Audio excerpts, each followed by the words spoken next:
اعوذ باللہ من الشیطان اللعین الرجیم بسم اللہ الرحمن الرحیم الحمد للہ وکفا وسلام علی عبادہ الذین اصطفیٰ. درود بھیجیے محمد وآلہ.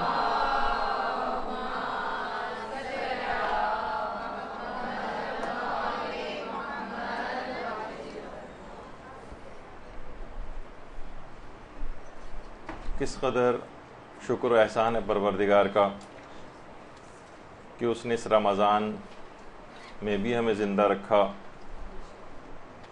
اور پھر اس قابل کیا کہ آج کی جو آنے والی رات ہے شب قدر وہ انشاءاللہ ہم سب کو نصیب ہوگی. شب قدریں تو بہت سی گزرتی ہیں، پچھلی سابقہ زندگیوں میں گزرتی رہی ہیں، لیکن ایسی شب قدر کیسے گزاریں کہ جو ایک آئیڈیل شب قدر قرار پائے، جو ہماری زندگیوں کے نامہ جو برنامہ ہے اور پروگرام ہے اس کو بدل کے رکھ دے. دیکھیے، اب شب قدر تو اپنی تمام تر فضیلتوں کے ساتھ ہمیں حاصل رہے گی. اب اس سے کسب فیض کرنا یہ ہمارا اپنا کام ہے، اور بچہ ہو، بڑا ہو، بوڑھا ہو، جوان ہو، ہر شخص کو اپنے ہاتھوں سے اپنی تقدیر کو لکھنا ہے. اور اس پہ کتنی شکر گزاری کی بات ہے، کتنے افراد ایسے ہیں جو پچھلے سال تک شب قدر جن کو نصیب رہی اور اس کے بعد پھر وہ اس دنیا فانی سے چلے گئے. تو اس لحاظ سے جتنے بھی بوڑھے افراد ہیں، جوان ہیں، بچے ہیں، ان سب کو الگ سے ایک شکر گزاری کا سجدہ آج کی رات کو کرنا چاہیے. تقدیریں بنانے کی رات ہے. روایات میں بھی یہ بات آئی ہے کہ حضرت یوسف نے جو وہ خواب دیکھا تھا جس میں یہ تھا کہ 11 ستارے اور چاند و سورج ان کو سجدہ کر رہے ہیں، تو یہ خواب بھی انہوں نے شب قدر میں دیکھا تھا. روایات میں ہے کہ شب جمعہ بھی تھی اور شب قدر بھی تھی. تو اس لحاظ سے یہ مقدرات کو لکھے جانے کی رات ہے. اور کچھ اعمال اور طریقے ایسے ہیں جن پہ عمل پیرا ہونے کے بعد ہم اس کو ایک آئیڈیل شب قدر بھی بنا سکتے ہیں، اور اس طریقے سے اس کو گزار سکتے ہیں کہ دنیا اور آخرت کی ہر خیر ہم کو اس سے حاصل ہو جائے.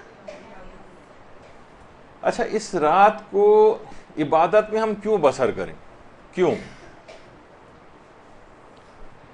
اس کی ایک وجہ آیت اللہ سید محمد تہرانی نے بتائی.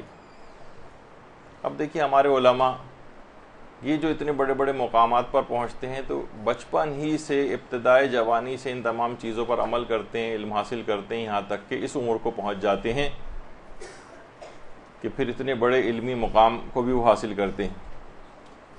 یہ فرماتے ہیں کہ شب قدر ہم رات عبادت میں کیوں بسر کریں. وہ فرماتے ہیں کہ شب قدر میں جتنے بھی حالات اور ملکات ہوتے ہیں وہی آنے والی جو زندگی ہے آج کے بعد جو آئے گی، وہی کی وہی ساری زندگی کے اندر منعکس ہوں گے. یعنی آج کی رات آپ جس انداز سے بھی گزاریں گی وہ آنے والی تمام تر زندگی کے اندر اس کا ریفلیکشن آپ کو نظر آئے گا. وہ فرماتے ہیں کہ شب قدر میں جو شخص بھی عالم کثرت میں، بلکہ پہلے تو یہ کہا جائے کہ عالم وحدت کے اندر غرق رہے گا، مثلا پوری رات اطاعت خدا میں گزارے گا، پوری رات نمازوں کے اندر گزارے گا، پوری رات عبادت الہی کے اندر غرق رہے گا، تو فرماتے ہیں کہ اس کا ریفلیکشن پورے سال اس کی زندگی میں نظر آئے گا اور اس کی پورا سال نورانیت میں گزرے گا. اور جو شب قدر میں عالم کثرت میں غرق ہوگا وہ پورا سال اسی بے برکتی کے عالم میں رہے گا. مثلا اس رات کو آپ نے ٹی وی پر گیم شوز دیکھتے ہوئے گزاری، اس رات فضول بیت بازی اور شاعری کے ٹائپ کے جو پروگرام ٹی وی کے اوپر آ رہے ہیں وہ دیکھتے ہوئے گزاری، فضول قسم کے کوئز پروگرام دیکھتے ہوئے گزاری. کہ اب بازاروں میں چکر کاٹتے ہوئے گزاری یا ٹی وی پروگرامز کو دیکھتے ہوئے گزاری تو پورے سال اس کی نحوست دامن گیر رہے گی، اس کے اثرات پورے سال کے اوپر محیط ہو جائیں گے.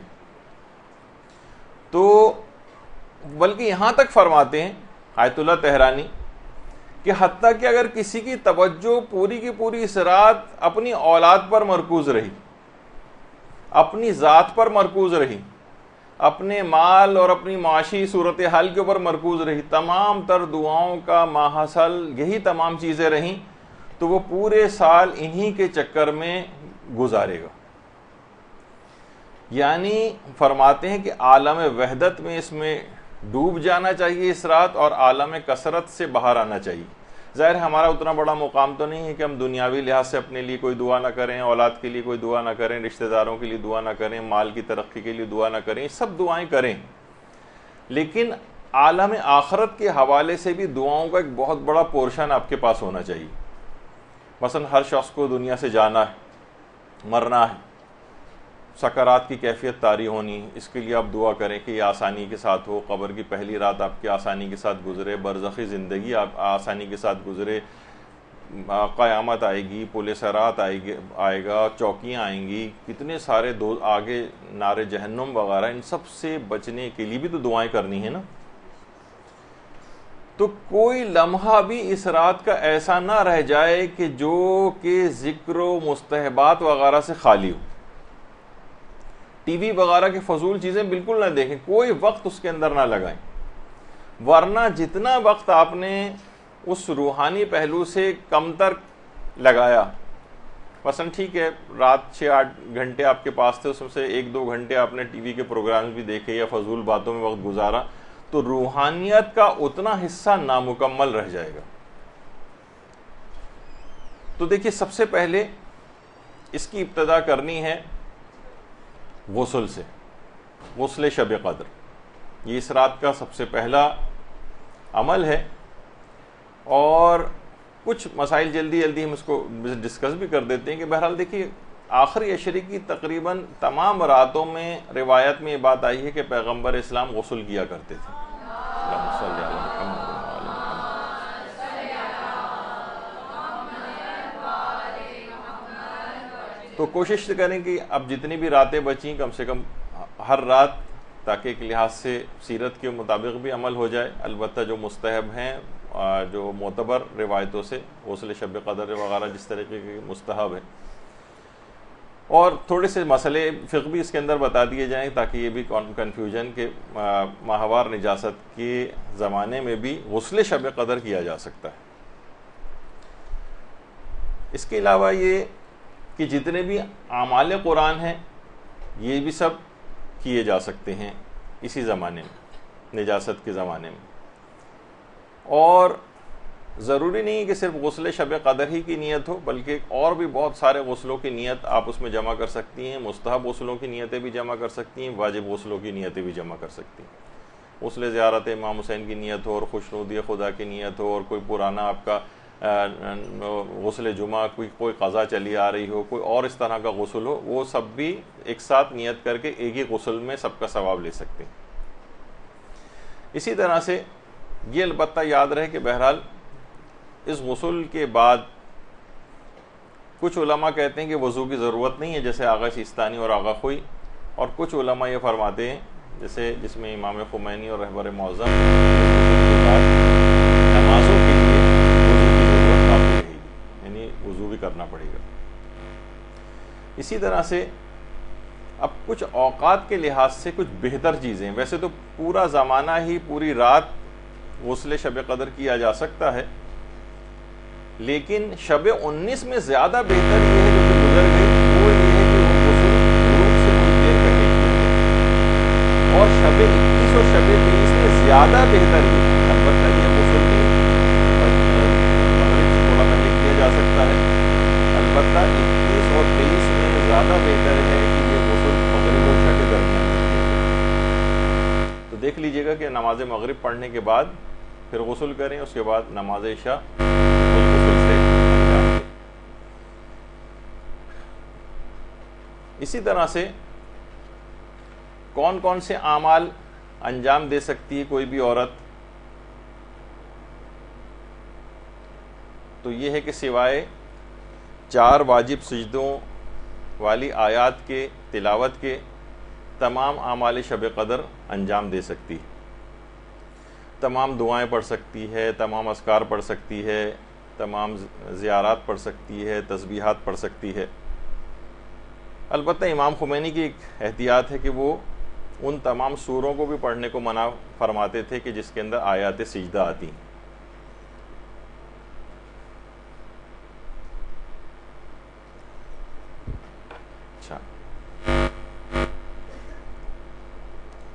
اچھا 23ویں شب قدر کا غسل کا ثواب کس وقت زیادہ ہے؟ یہ بھی ابھی آ گیا۔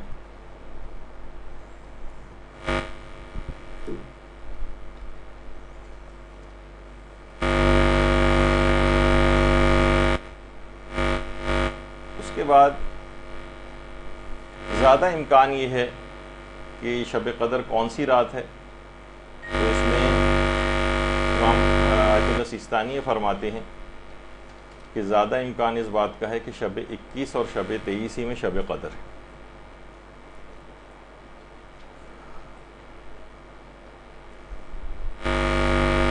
اچھا اب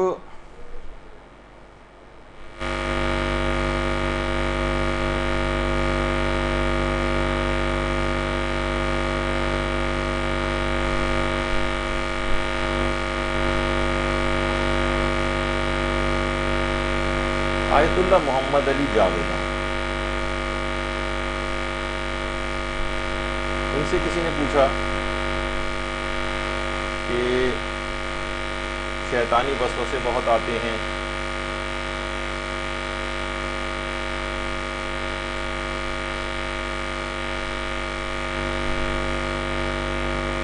تو وضو ہمارا ٹوٹ جاتا ہے، تو ہم کیا کریں؟ تو انہوں نے فرمایا کہ اس کام کے لیے بھی تم اللہ ہی سے مدد طلب کرو، یعنی وضو ٹوٹتا ہے تو اللہ ہی سے مدد طلب کرو کہ وہی تمہارے وضو کو بچائے۔ اس رات کا ایک خصوصی ایک عمل اور بھی ہے،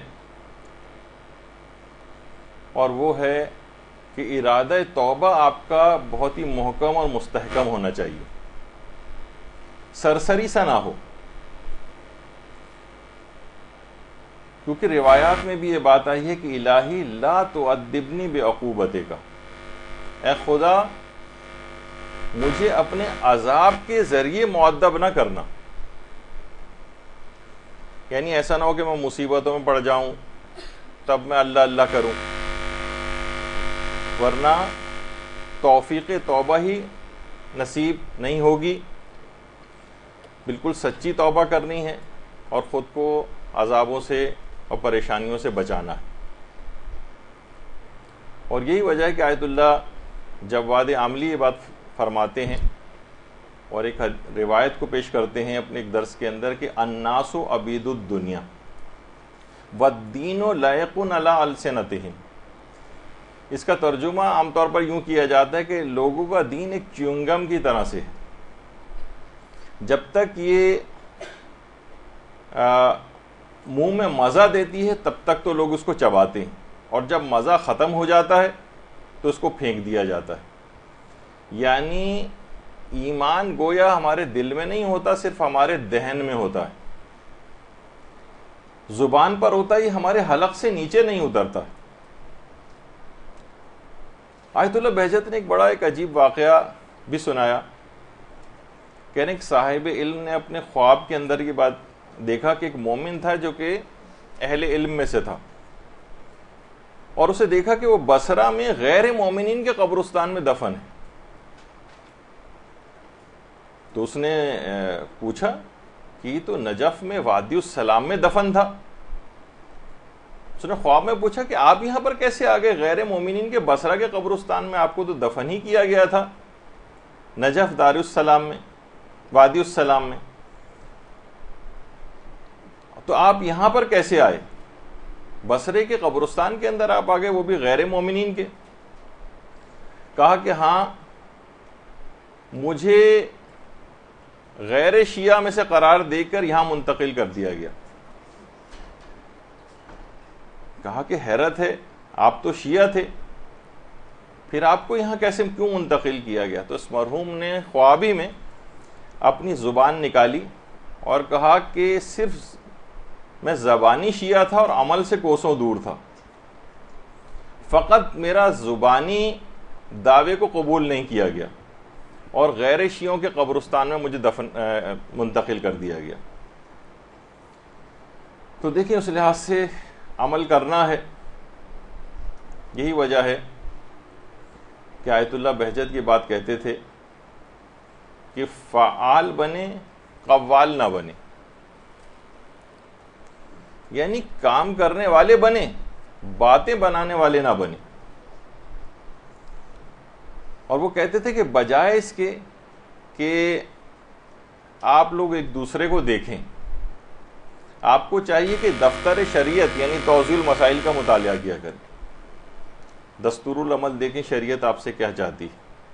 کہتے تھے جتنی بھی نصیحتیں ہیں، وعظ ہیں، خطابت ہیں، تحریر ہے، تقریر ہے، یہ تعلیم و تعلم، یہ سب عمل کے لیے، یہ بذات خود مطلوب نہیں. تو ایسا عمل ہو کہ جو دوسروں کے لیے باعث رشک ہو.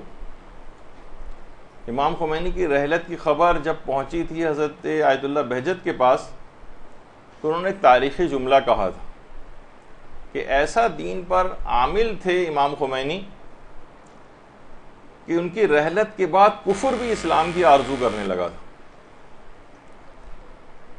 اور ایک دفعہ عمل سے بات ان کی نکل رہی ہے، ایک دفعہ سفر زیارات عراق پر جانا تھا امام خمینی کو، انقلاب سے پہلے کی کافی بات ہے. تو آیت اللہ بہجت ان سے ملے کچھ عرصے بعد، کہا کہ آپ کو تو اب سفر کے اوپر چلے جانا چاہیے تھا عراق، تو ابھی تک آپ کیوں نہیں گئے؟ کہا کہ نہیں، انہوں نے اس دفعہ میں نے ارادہ کینسل کر دیا ہے، بعد میں کبھی حالات صحیح ہوئے تو جاؤں گا. انہوں نے کہا ہے کہ ویزے کے لیے جو تصویر میری چاہیے وہ بغیر امامے کی چاہیے. یہ توہین ہے میرے لیے کہ میں امامے کو اتار کر اپنی تصویر کھنچواؤں. اور یہاں آپ دیکھیں دین پر ایسا عامل کہ وہ شخص زیارات پہ نہیں گیا، اور بعد میں جب ایسے حالات ہوئے، جب اس کی ریکوائرمنٹ ختم ہو گئی تو پھر وہ زیارات کے لیے گئے. تو یہ کتنی زیادہ اس قسم کی بات ہے کہ ہم یہاں معمولی سے صرف تفریحی پروگرامز کے لیے بھی بعض اوقات ویزوں کے لیے ایسی تصاویر وغیرہ خواتین کھنچواتی ہیں جو بے حجابی والی ہوتی ہیں وغیرہ. تو امام خمینی دین پر اس قدر عامل تھے. تو بہرحال پکی سچی توبہ اس طرح سے کرنی، اور وہ یہاں بیٹھے بیٹھے بھی ممکن ہے کہ انسان بالکل پکی اور سچی توبہ کرے. آیت اللہ محمود امجد یہ فرماتے ہیں کہ اگر کسی محفل میں کوئی شخص ایک شخص بھی سچی توبہ کر لے تو اس کی برکت سے خدا تمام شرکائے محفل کی توبہ کو قبول کر لیتا ہے اور سب کو معاف کر دیتا ہے. اللہم صلی علی محمد و آل محمد.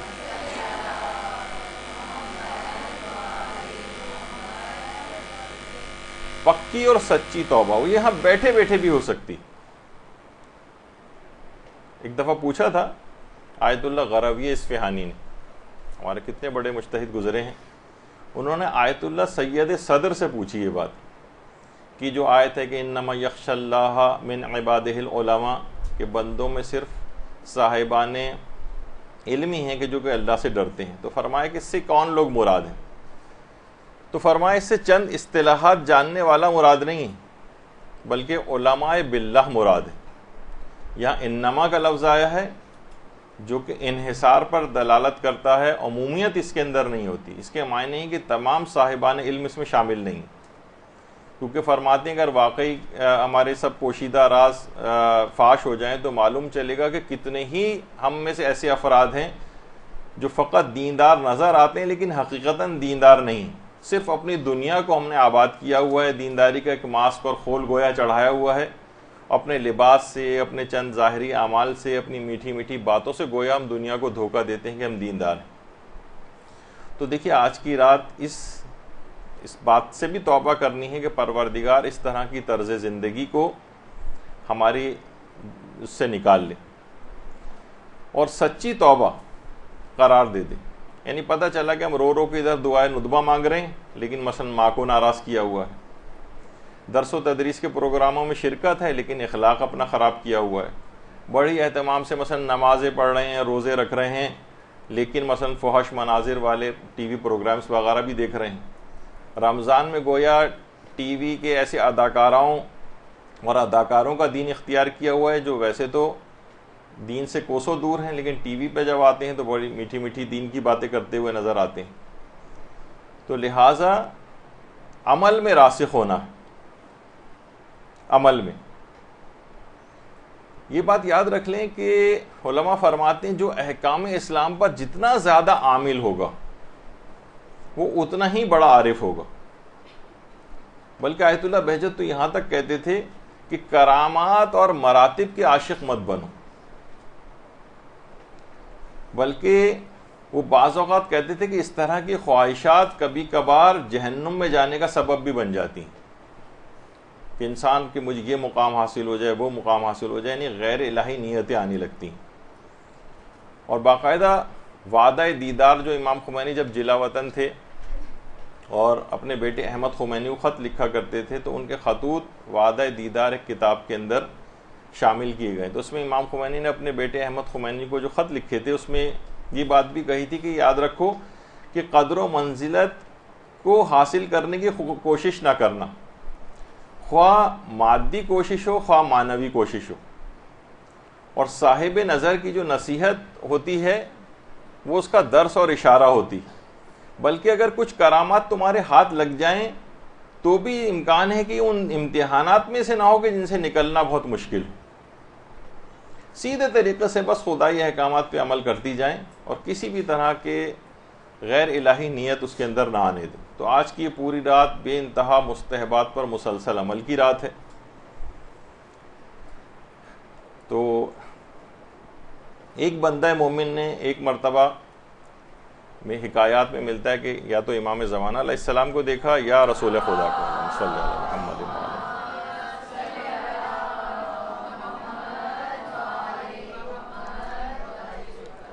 کہ ہم پہلے لوگوں کی طرح کیوں نہیں، ہماری روحانیت اور ایمانیت کا وہ معیار کیوں نہیں ہے جو کہ پہلے لوگوں کا ہوتا تھا۔ تو معصوم نے جملے اس حکایت میں ہے کہ ارشاد فرمائے کہ پہلے زمانے کے لوگ مستحبات پر بھی واجبات کی طرح سے عمل کرتے تھے اور مکروہات سے بھی حرام کاموں کی طرح سے بچا کرتے تھے، جبکہ تم لوگوں کا یہ حال نہیں۔ یعنی ہم تو اس طرح کا ہمارا گویا حال ہے کہ بالکل ہم جس طرح نہیں ہوتا کھائی کے کنارے کنارے چلتے ہیں، یعنی اکثر و بیشتر اس کے اندر گر جاتے ہیں۔ دیکھیے مستحبات کی جتنی آپ پابندی کریں گی یہ آپ کے واجبات کو قضا ہونے سے بچائیں گی، مکروہات سے جتنا بچیں گی اتنا ہی آپ کو ارتکاب حرام سے محفوظ رکھے گا یہ عمل۔ تو مستحبات اور مکروہات وغیرہ ان کی پابندی بھی کرنا بہت ضروری ہے، واجبات اور حرام کے ساتھ ساتھ۔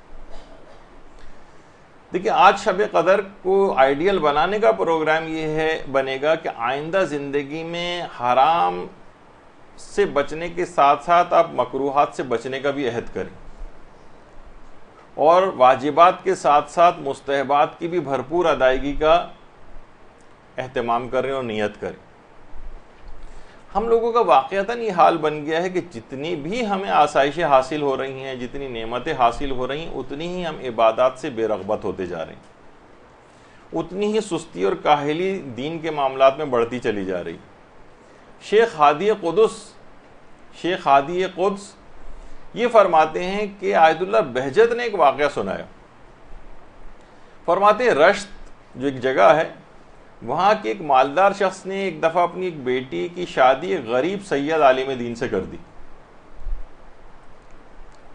اچھا بہت سے لوگ ہوتے ہیں جذباتی دیندار، جذباتی فیصلے کیے، بہرحال اپنی ایک بیٹی کو اس نے ایک سید عالم دین جو بہت ہی غریب تھے ان سے شادی ہو گئی۔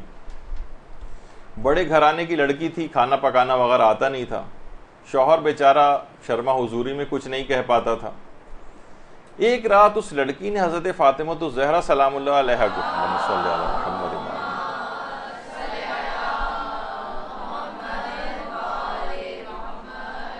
ان کو خواب میں دیکھا۔ شہزادی نے کہا تم یہ میرے بیٹے کے ساتھ اچھا سلوک کیوں نہیں کرتی ہو؟ کیوں اس کو کھانا پکا کر نہیں دیتی ہو؟ لڑکی نے کہا کہ شہزادی مجھے تو واقعتاً کھانا بنانا آتا ہی نہیں۔ بی بی نے اصرار کیا کہ نہیں، تمہیں یہ کام کرنے چاہیے۔ وہ بار بار یہی کہتی کہ مجھے نہیں آتا، مجھے نہیں آتا۔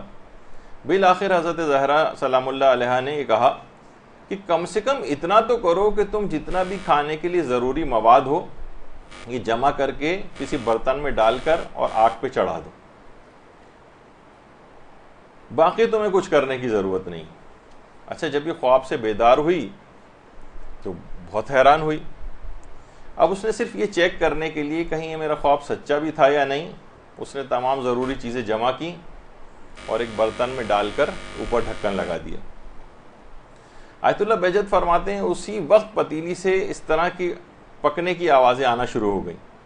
اس نے تجسس سے ڈھکن اٹھا کے دیکھا تو کھانا مکمل طور پر پک کے اسی وقت تیار ہو چکا تھا۔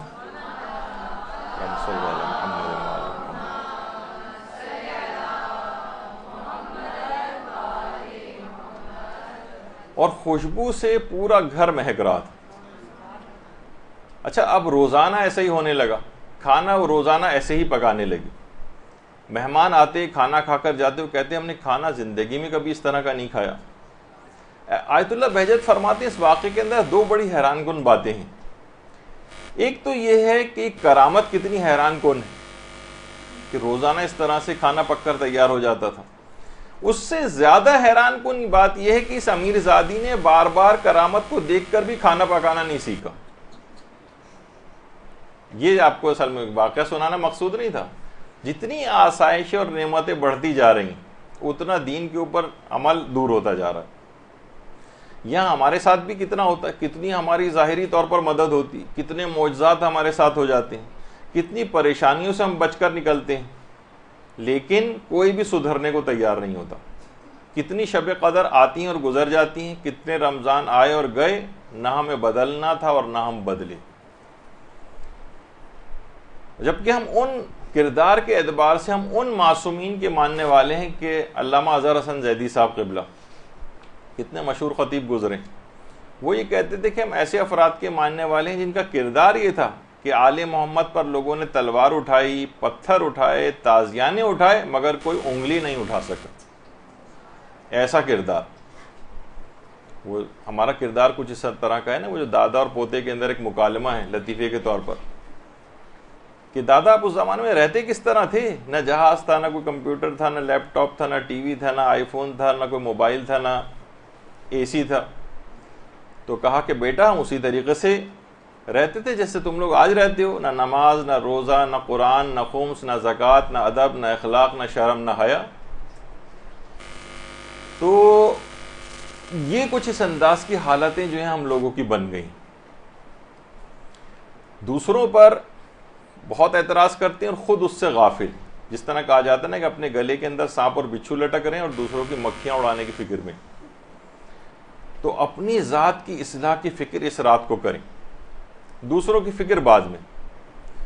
علماء نے واقعی اچھی بات بیان کرتے ہیں کہ افسوس ہے کہ ایک شخص اپنے بدن کی چربی کو گھلانے کے لیے، اپنا وزن کم کرنے کے لیے گھنٹوں جاگنگ کرتا ہے، واک کرتا ہے، پسینے بہاتا ہے، لیکن گناہوں کا وزن کم کرنے کے لیے اپنے خالق کے سامنے چند منٹ بھی کھڑا نہیں ہوا جاتا۔ ڈائٹنگ کے نام پر ہفتوں مہینوں خود کو بھوکا رکھتا ہے اور روزہ رکھنے کے اوپر اس کی جان جانے لگتی۔ یہ منافقت اور دو رنگی ہے، اس کے ساتھ شب قدر منانے کا کوئی فائدہ نہیں۔ تو اس کو اسی رات ختم کر دینا چاہیے، ورنہ اس جیسی راتیں تو پہلے بھی بہت آتی رہیں اور آئندہ بھی آتی رہیں گی جب تک اپنے آپ کو بدلنے کا ایک مکمل طور پر ارادہ نہ ہو۔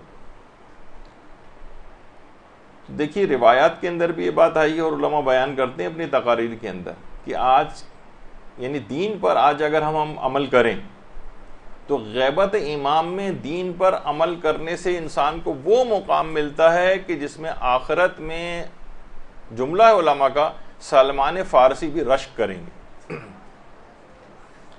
کون سلمان؟ وہ سلمان کہ جو کہ 10ویں درجے کے اوپر ایمان کے فائز، 10ویں درجے، یہ سلمان فارسی کی جو مدائن میں قبر مبارک جو ہے اندرونی، تو 10ویں درجے پر فائز ہیں. وہ رشک کریں گے غیبت امام کے زمانے میں جو شخص بھی دین کے اوپر عامل ہوگا. آقا دانشمند جو کہ بہت ہی ایک اچھے خطیب ایران کے ہیں، تو وہ فرماتے ہیں کہ یہ بات نہیں بھولنی چاہیے ہمیں کہ آخری زمانے میں بہت زیادہ فتنے نمودار ہو رہے ہیں. عقائد کے فتنے بھی ہیں، اخلاق کے فتنے بھی ہیں، معاشرتی فتنے بھی ہیں، کمپیوٹر اور انٹرنیٹ کے فتنے ہیں، موبائل فون اپنے فوائد کے ساتھ ایک فتنے کے طور پر ہی ہے. وہ فرماتے ہیں یوسف کے سامنے ایک زلیخا تھی، آج نوجوانوں کے سامنے ہزاروں زلیخائیں ہیں. موسیٰ کے سامنے ایک فرعون تھا، آج سینکڑوں معاشرے کے اندر فرعون موجود ہے. آج سینکڑوں نمرود ہیں، آج سینکڑوں قارون ہیں، سینکڑوں گمراہ کرنے والے سامری موجود ہیں. دین پر عمل کرنا واقعتاً آج مشکل ہے، واقعتاً. اب اگر کوئی شخص واقعتاً دیندار بن گیا تو اس کے لیے بات آئی ہے کہ قیامت میں سلمان فارسی اس کے مقام کو دیکھ کر رشک کریں گے. اور یہی وجہ ہے کہ احکامات دین پر عمل کرنا اس قدر ہے کہ ہمارے 5ویں امام محمد باقر علیہ السلام صلی اللہ علیہ وسلم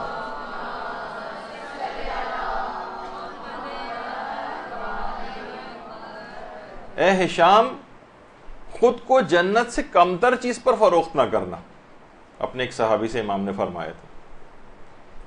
اچھا دیکھیے، آقا دانشمند نے ایک جملہ اور ارشاد فرمایا تھا کہ پرانے زمانے میں ایک مثل مشہور تھی کہ ٹوپی کو کبھی بھی سستے داموں فروخت نہیں کرنا چاہیے.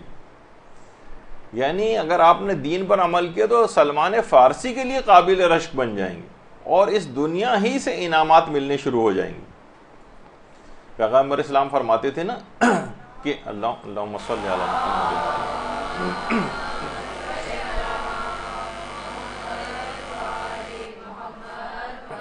کہ اللہ نے مجھ کو وحی سے اور علی کو الہام سے نوازا.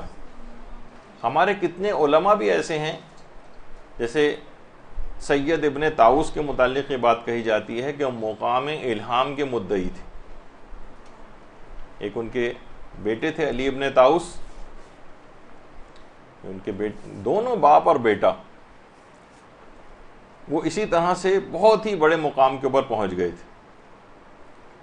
اچھا، ایک بھی گناہ انسان نہ کرے، کیا یہ ممکن ہے؟ یعنی دوسرے الفاظ میں کہا جائے کیا کوئی غیر معصوم شخص مقام عصمت پر فائز ہو سکتا ہے؟ دیکھیں، عصمت کے مراتب، عصمت کبریٰ جو ہے وہ تو 14 معصومین علیہم السلام کے پاس اعلیٰ ترین مقام ہے، اس کو تو ایک طرف کر دیجئے، لیکن اس کے بعد بھی اس عصمت کے مراتب ہیں. سارے انبیاء جیسے معصوم ہیں لیکن سب کا درجہ ایک نہیں. اولو العزم پیغمبر الگ ہیں، غیر اولو العزم پیغمبر جو ہیں وہ الگ ہیں.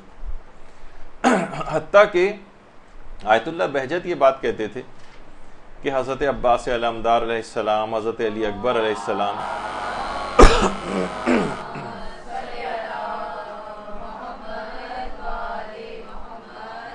اور تمام شہدائے کربلا بھی مقام عصمت پر فائز تھے. آیت اللہ بہجت فرماتے تھے. البتہ عصمت سے مراد وہ مخصوص عصمت کبریٰ مراد نہیں، وہ تو صرف 14 معصومین کے پاس، لیکن اس سے کمتر درجے کی جو عصمت ہے اس پر یہ تمام افراد بھی فائز تھے.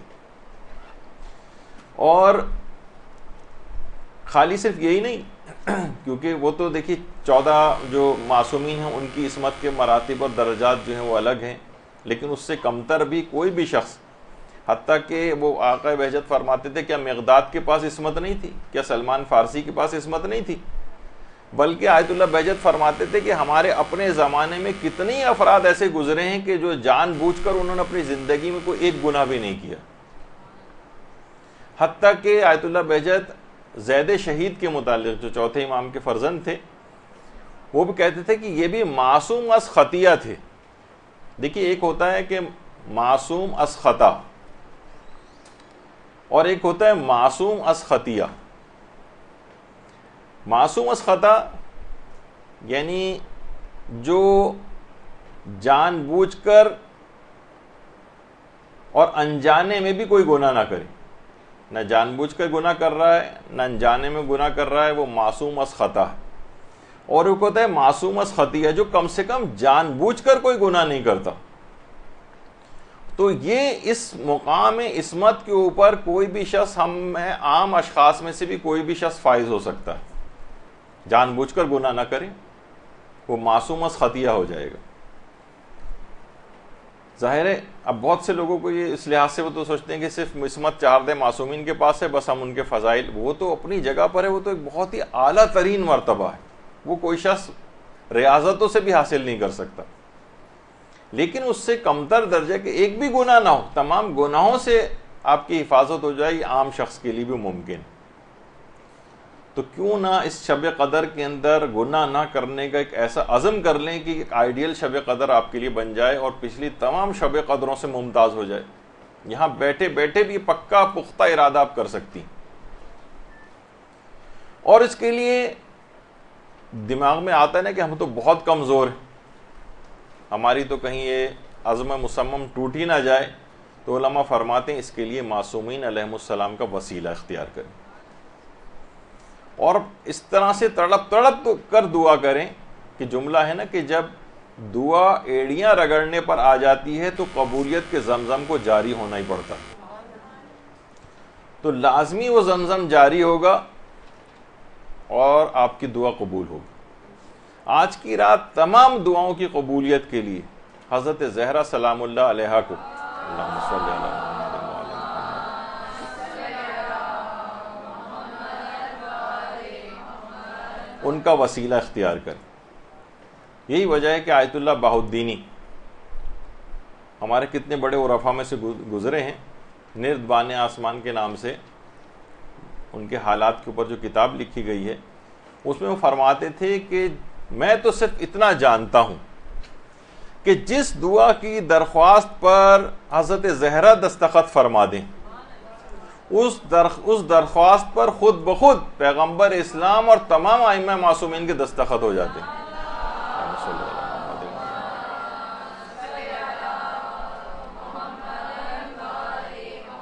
اور فرماتے تھے کہ ایسی بات ہے جس میں کوئی کلام نہیں ہے، کوئی شک و شبہ نہیں۔ تو کہتے تھے میں فقط اتنا جانتا ہوں کہ اگر کوئی شخص صدیقہ طاہرہ کے ساتھ سے متوسل ہو جائے اور ادھر امام زمانہ قبولیت دعا کا اشارہ فرما دیں تو وہ حاجت فوراً اس پہ لبیک کہا جاتا ہے اور وہ قبول ہو جاتی۔ اور امام زمانہ علیہ السلام اس حضرت زہرا کے وسیلے سے، اللہم صلی علی محمد وعلی محمد،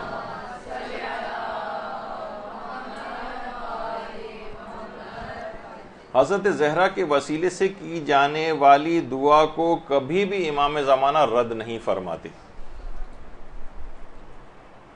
یہی وجہ ہے کہ آیت اللہ محمد حسین طباطبائی توسل کے اتنے زیادہ قائل تھے کہ پورے رمضان میں افطار اس وقت تک نہیں کرتے تھے جب تک کہ معصومہ قوم کی ذریع کو جا کر بوسہ نہیں دے لیتے تھے۔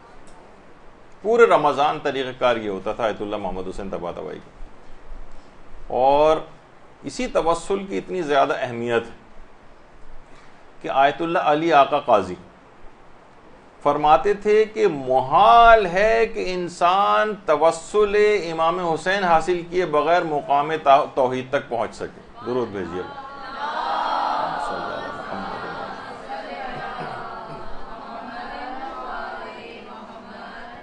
محال ہے کہ کوئی شخص مقام توحید تک پہنچ سکے جب تک کہ وہ امام حسین علیہ السلام سے توسل اختیار نہ کرے، اور ان کی راہ تک پہنچنے کے لیے، ان کے در تک پہنچنے کے لیے کل خیرات اور فیوز و برکات کے حصول کے جو پیشکار ہیں وہ حضرت قمر بنی ہاشم عباس علمدار علیہ الصلوۃ والسلام۔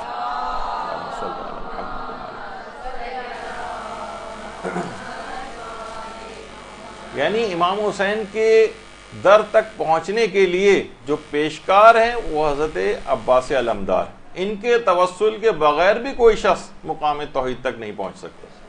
ان سے گزرنا ہوگا، ان کا توسل اختیار کرنا ہوگا تو دربار امام حسین میں حاضری ملے گی، اور وہاں سے پھر آگے کی مقامات کی طرف بڑھا جائے گا۔ تو دیکھیے انہی کے وسیلے سے اور ہر قسم کی جتنی بھی دعائیں ہیں انہی کا ہی وسیلہ اختیار کرنا ہے۔ حضرت عباس علمدار کا وسیلہ آج کی رات اختیار کریں، امام حسین کا، شہزادی کونین کا وسیلہ آج کی رات اختیار کریں، کیونکہ یہ افراد یہ ان کے ماننے والے یعنی ان کو تو یہ لازمی عطا کریں گے جب یہ اپنے مخالفین تک کو عطا کرتے ہیں۔ یہ بات بھی آیت اللہ بہجت نے اپنے ایک درس کے اندر بتائی۔ کہتے ہیں نجف میں وہ جگہ جہاں دجلہ اور فرات ملتے ہیں، وہاں ایک شیعہ مومن تھا جو ہر جمعرات کو زیارت امیر المومنین علیہ السلام کے لیے نجف جاتا تھا۔ صلی اللہ علیہ محمد وعلیہ۔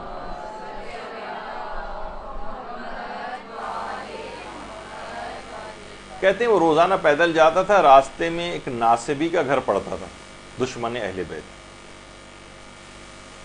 تو وہ ناصبی جو تھا وہ اس کا خوب مذاق اڑاتا تھا، اور ایک دن تو اس نے بہت ہی زیادہ امیر المومنین کی شان میں گستاخی بھی کی۔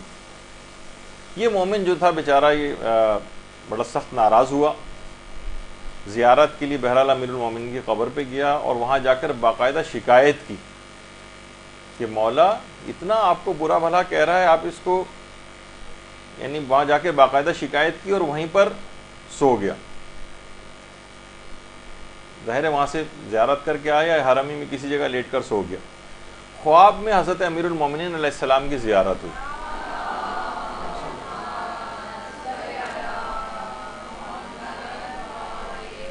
کہا مولا آپ اس کو سزا کیوں نہیں دیتے؟ مولا نے کہا اس کا ایک حق ہماری گردن پر ہے، اس وجہ سے ہم اس کو سزا نہیں دیتے کہ ایک دفعہ وہ فرات کے پاس بیٹھا ہوا تھا تو اس کو شہید کربلا کا پیاسا ہونا یاد آ گیا، تو وہ اپنے آپ سے کہنے لگا کہ اے عمر ابن سعد، تو نے حسین کو پیاسا قتل کر کے اچھا نہیں کیا، کم سے کم پانی پلا کر ہی قتل کر دیتا۔ اور یہ سوچ کر اس کا دل پسیجا اور اس کی آنکھوں میں کچھ نمی آ گئی، اب اس کا ایک حق ہماری گردن پر آ گیا، ہم اس کو سزا نہیں دیں گے۔ یہ بیدار ہوا، اور بیدار ہونے کے بعد جب یہ زیارات سے واپس آیا تو راستے میں پھر وہی ناصبی مل گیا، اس نے پھر مذاق اڑایا۔ تو اس نے مومن نے کہا کہ اے ناصبی، تیرے لیے امام نے ایک پیغام دیا ہے، اور پورا خواب سنایا۔ وہ ناصبی بھی حیران رہ گیا، کہا کہ جس وقت یہ سب کام ہو رہا تھا میری آنکھوں میں وہ نمی آئی تھی، میں نے جملے کہے تھے، اس وقت کوئی دوسرا موجود نہیں تھا، تو علی کو یہ بات کیسے پتہ چلی؟ اسی وقت منقلب ہوا اور کلمہ ولایت کو زبان پر جاری کیا۔ اللہم صلی اللہ۔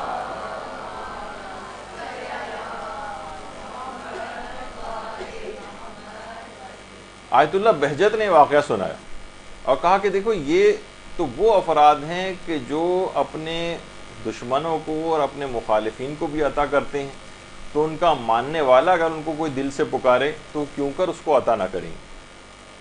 تو اس رات ان تمام ہستیوں کے ساتھ ایک توسل اختیار کریں، بارگاہ خداوندی میں تمام دعاؤں کی قبولیت کے لیے ان کا واسطہ دیں، تو پھر دیکھیے کہ دعا کیسے قبول نہیں ہوتی۔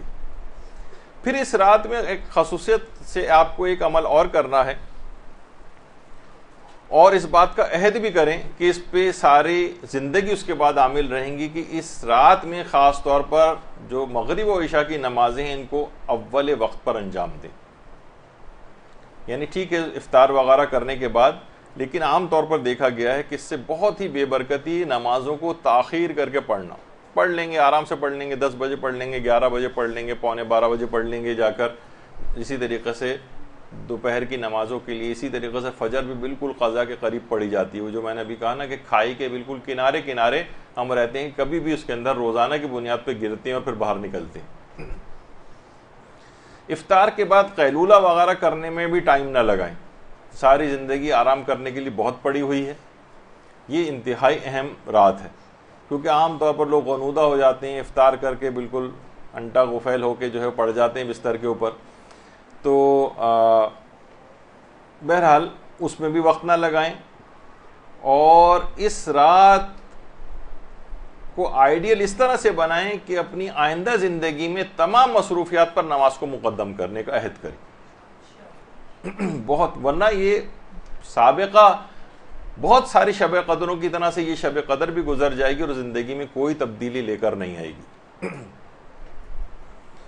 اور آیت اللہ بہجت بڑی عجیب بات اور کہتے تھے کہ لوگوں کا اول وقت جماعت سے نماز پڑھنا بہت سارے دوسرے لوگوں کو آخری وقت میں ان کی نمازوں کی حفاظت کرتا. اسی طرح سے جو لوگ اول وقت پہ نماز پڑھتے ہیں ان کی اول وقت کی نمازیں ایسا اثرات رکھتی ہیں کہ جس سے بہت سارے لوگوں کی نمازیں قضا ہونے سے بچ جاتی ہیں. ایک تو یہ بھی کہ جب وہ آپ کو اول وقت میں نماز پڑھتے دیکھتے ہیں تو ان کو بھی شوق ہوتا ہے کہ ہم نماز پڑھیں. بہت سے لوگوں کی نمازیں قضا ہونے سے بچ جاتی ہیں آپ کو اول وقت میں نماز پڑھتا دیکھ کر. ایسے اثرات ہیں اس نماز کے. یہی سوال آیت اللہ صادق روحانی سے بھی کسی نے ایک استفتاء میں پوچھا کہ آپ ہمیں ایسی کوئی نصیحت کریں کہ دنیا اور آخرت کی ہر سعادت ہمیں حاصل ہو جائے. ہر سعادت، دونوں مکمل طور پر ہمیں حاصل ہو، پوری دنیا بھی حاصل ہو، پوری آخرت بھی حاصل ہو. تو آیت اللہ صادق روحانی نے اپنے فتوے کے اندر لکھا کہ یہی سوال پیغمبر اسلام سے کسی نے کیا تھا تو آپ نے فرمایا تھا، درود بھیجیے اللہم صلی علی محمد.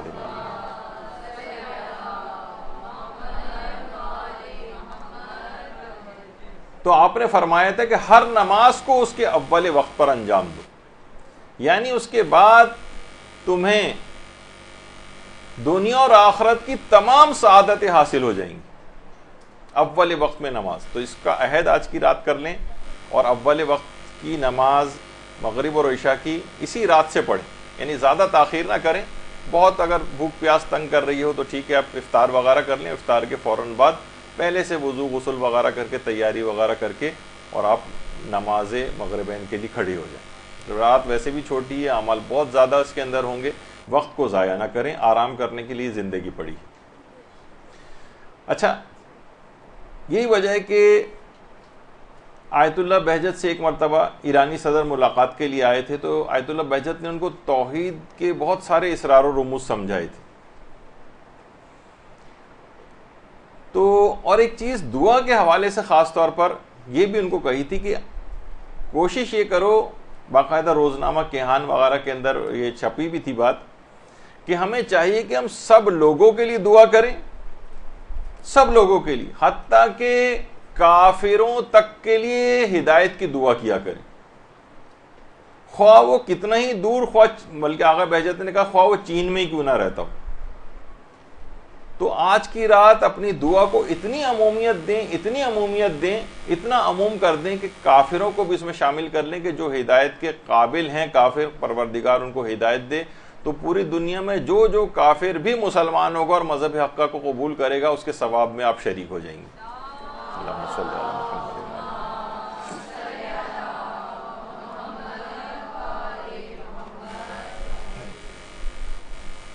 تو یہی وجہ ہے کہ سب لوگوں کے لیے دعا.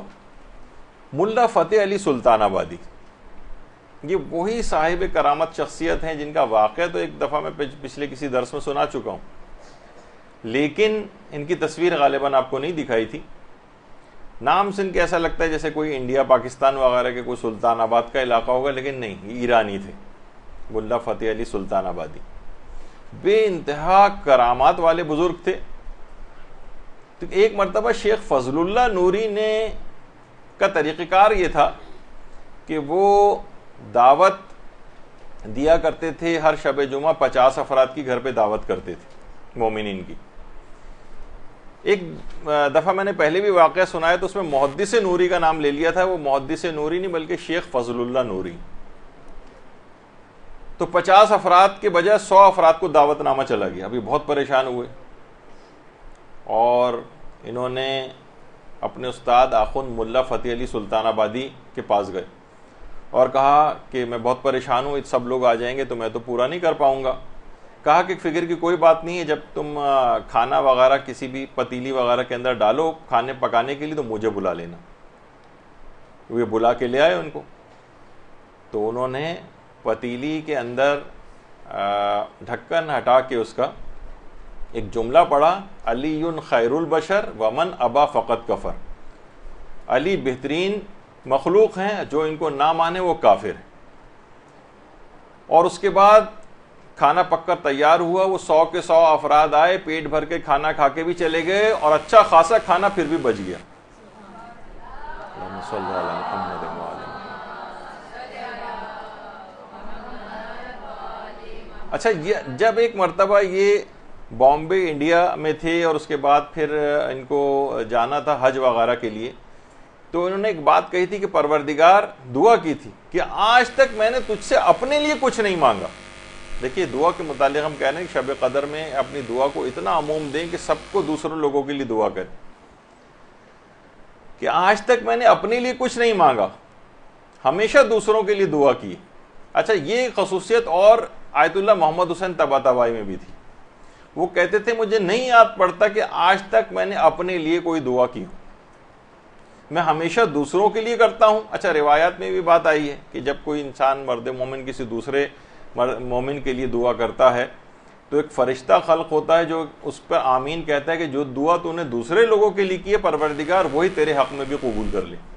تو اپنے لیے کوئی کرنے کی ضرورت نہیں، سب دوسرے لوگوں کے لیے دعا کریں، وہ ساری دعائیں آپ کے اپنے حق میں قبول ہو جائیں گی۔ تو علامہ طباطبائی بھی کہتے تھے مجھے نہیں یاد پڑتا کہ ذاتی طور پر میں نے اپنے لیے کبھی کوئی دعا کی۔ تو یہی ملا آخوند فتح علی سلطان آبادی، وہ کہتے تھے پروردگار میں تجھ سے آج پہلی دفعہ ایک دعا کر رہا ہوں اپنے لیے، کہ ان کے ایک جسم پر ایک پھوڑا نکل آیا تھا جس سے خون لباس کے اوپر لگ جاتا تھا، کہ پروردگار مجھے حج پر جانا ہے، اس پھوڑے کو ٹھیک کر دے تاکہ میں مکمل طہارت کے ساتھ اپنے اعمال حج کو انجام دے سکوں۔ اچھا، دوسروں کے لیے دعا کرنے والے میں خصوصیت اور پیدا ہو جاتی ہے، اور وہ یہ کہ وہ مستجاب الدعوات بن جاتا ہے۔ ایک بہت بڑی آپ کو ایک اہم پوائنٹ یہ میں بتا رہا ہوں کہ انسان اگر دوسروں کے لیے کثرت کے ساتھ دعا کرنا شروع کر دے تو مستجاب الدعوات ہو جاتا ہے۔ کہہ رہے ہیں ابھی دعا ختم ہی کی تھی انہوں نے، وہ پھوڑا غائب ہو گیا۔ اعمال حج کے لیے تشریف لے گئے، حج کے بعد وہاں سے واپس آئے، اور اس کی ایک وجہ یہ تھی مستجاب الدعوات ہونے کا ایک دوسرا طریقہ ایک اور بھی، وہ یہ ہے کہ آخوند ملا فتح علی سلطان آبادی ناد علی کبیر اس کے عامل تھے۔ ناد علی اتنا زیادہ مجرب دعا ہے کہ اس کو کوئی دعا کے طور پر اگر پڑھے، وہ علمی اختلافات وہ اپنی جگہ پر، وہ تو ہم ایک اپنی گفتگو کے اندر جو بہترین نماز کیسے پڑھیں اس میں جب ناد علی کی گفتگو آئی تھی تو وہاں پر اس کو تفصیل سے بیان کر چکے۔ وہ فرماتے ہیں کہ یعنی اگر کوئی بھی شخص، علماء کہتے ہیں کہ ناد علی کبیر کے اوپر عامل ہو جائے، یعنی کثرت کے ساتھ اس کو پڑھے، تو وہ صاحب کرامت ہو جاتا ہے، مستجاب الدعوات ہو جاتا ہے۔ اور واقعتاً امیر المومنین کے نام میں یعنی ہمیں ہمارے مادیات کے پردے اگر چاک ہو جائیں تو ہم دیکھیں گے کہ وہی ہمیں نظر آئے گا جو آیت اللہ عبد الکریم کشمیری کو نظر آیا تھا۔ وہ فرماتے ہیں ایک بار مرتبہ میں نجف میں حرم امیر المومنین میں بیٹھا ہوا تھا، میں نے اطراف میں نگاہ کی تو مجھے آسمان اور تمام اطراف حتیٰ کہ در و دیوار پر بھی صرف علی علی علی علی علی لکھا نظر آیا۔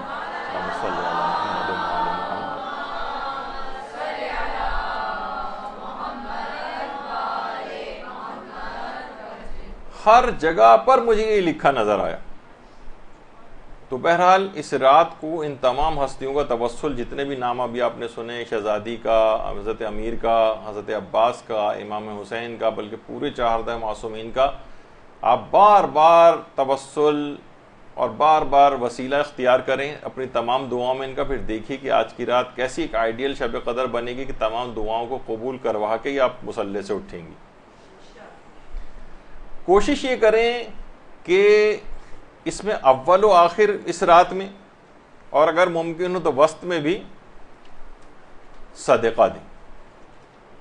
دیکھیے، صدقہ دینے سے بظاہر علماء فرماتے ہیں کہ جیب خالی ہو رہی ہوتی ہے، کچھ جا رہا ہوتا ہے، لیکن اصلاً یہ ایک بہت بڑے سیونگ اکاؤنٹ کے اندر آپ اپنی رقم کو بھجوا رہی ہوتی ہیں۔ گویا ایک لحاظ سے آپ فکس ڈپازٹ کروا رہی ہیں کہ اس کے بعد اس کے اثرات کا آپ اندازہ نہیں لگا سکتی کہ کتنے بڑے کوہ احد کے برابر، جو روایت میں آیا کہ یہ 1 درہم جو ہے اس کی پرورش ایسی کی جائے گی, اللہ ایسی پرورش کرے گا کہ وہ کوہ احد کے برابر آخرت میں بڑا ہو کر ملے گا. تو علماء یہ فرماتے ہیں کہ جیب کو خالی کرنے کے جو اثرات ہیں انسان کی روحانیت پر, یہ بہت حیرت انگیز ہیں. یعنی جتنا آپ اپنے مال کو مومنین کے اوپر خرچ کریں گے اتنا ہی آپ کی زندگی فضائل اور کمالات سے بھرپور ہوتی چلی جائے گی. تو اس رات کو خاص طور پہ آئیڈیل بنانے کے لیے آیت اللہ طباطبائی سے منسوب ایک بہت ہی تحفہ سمجھیے.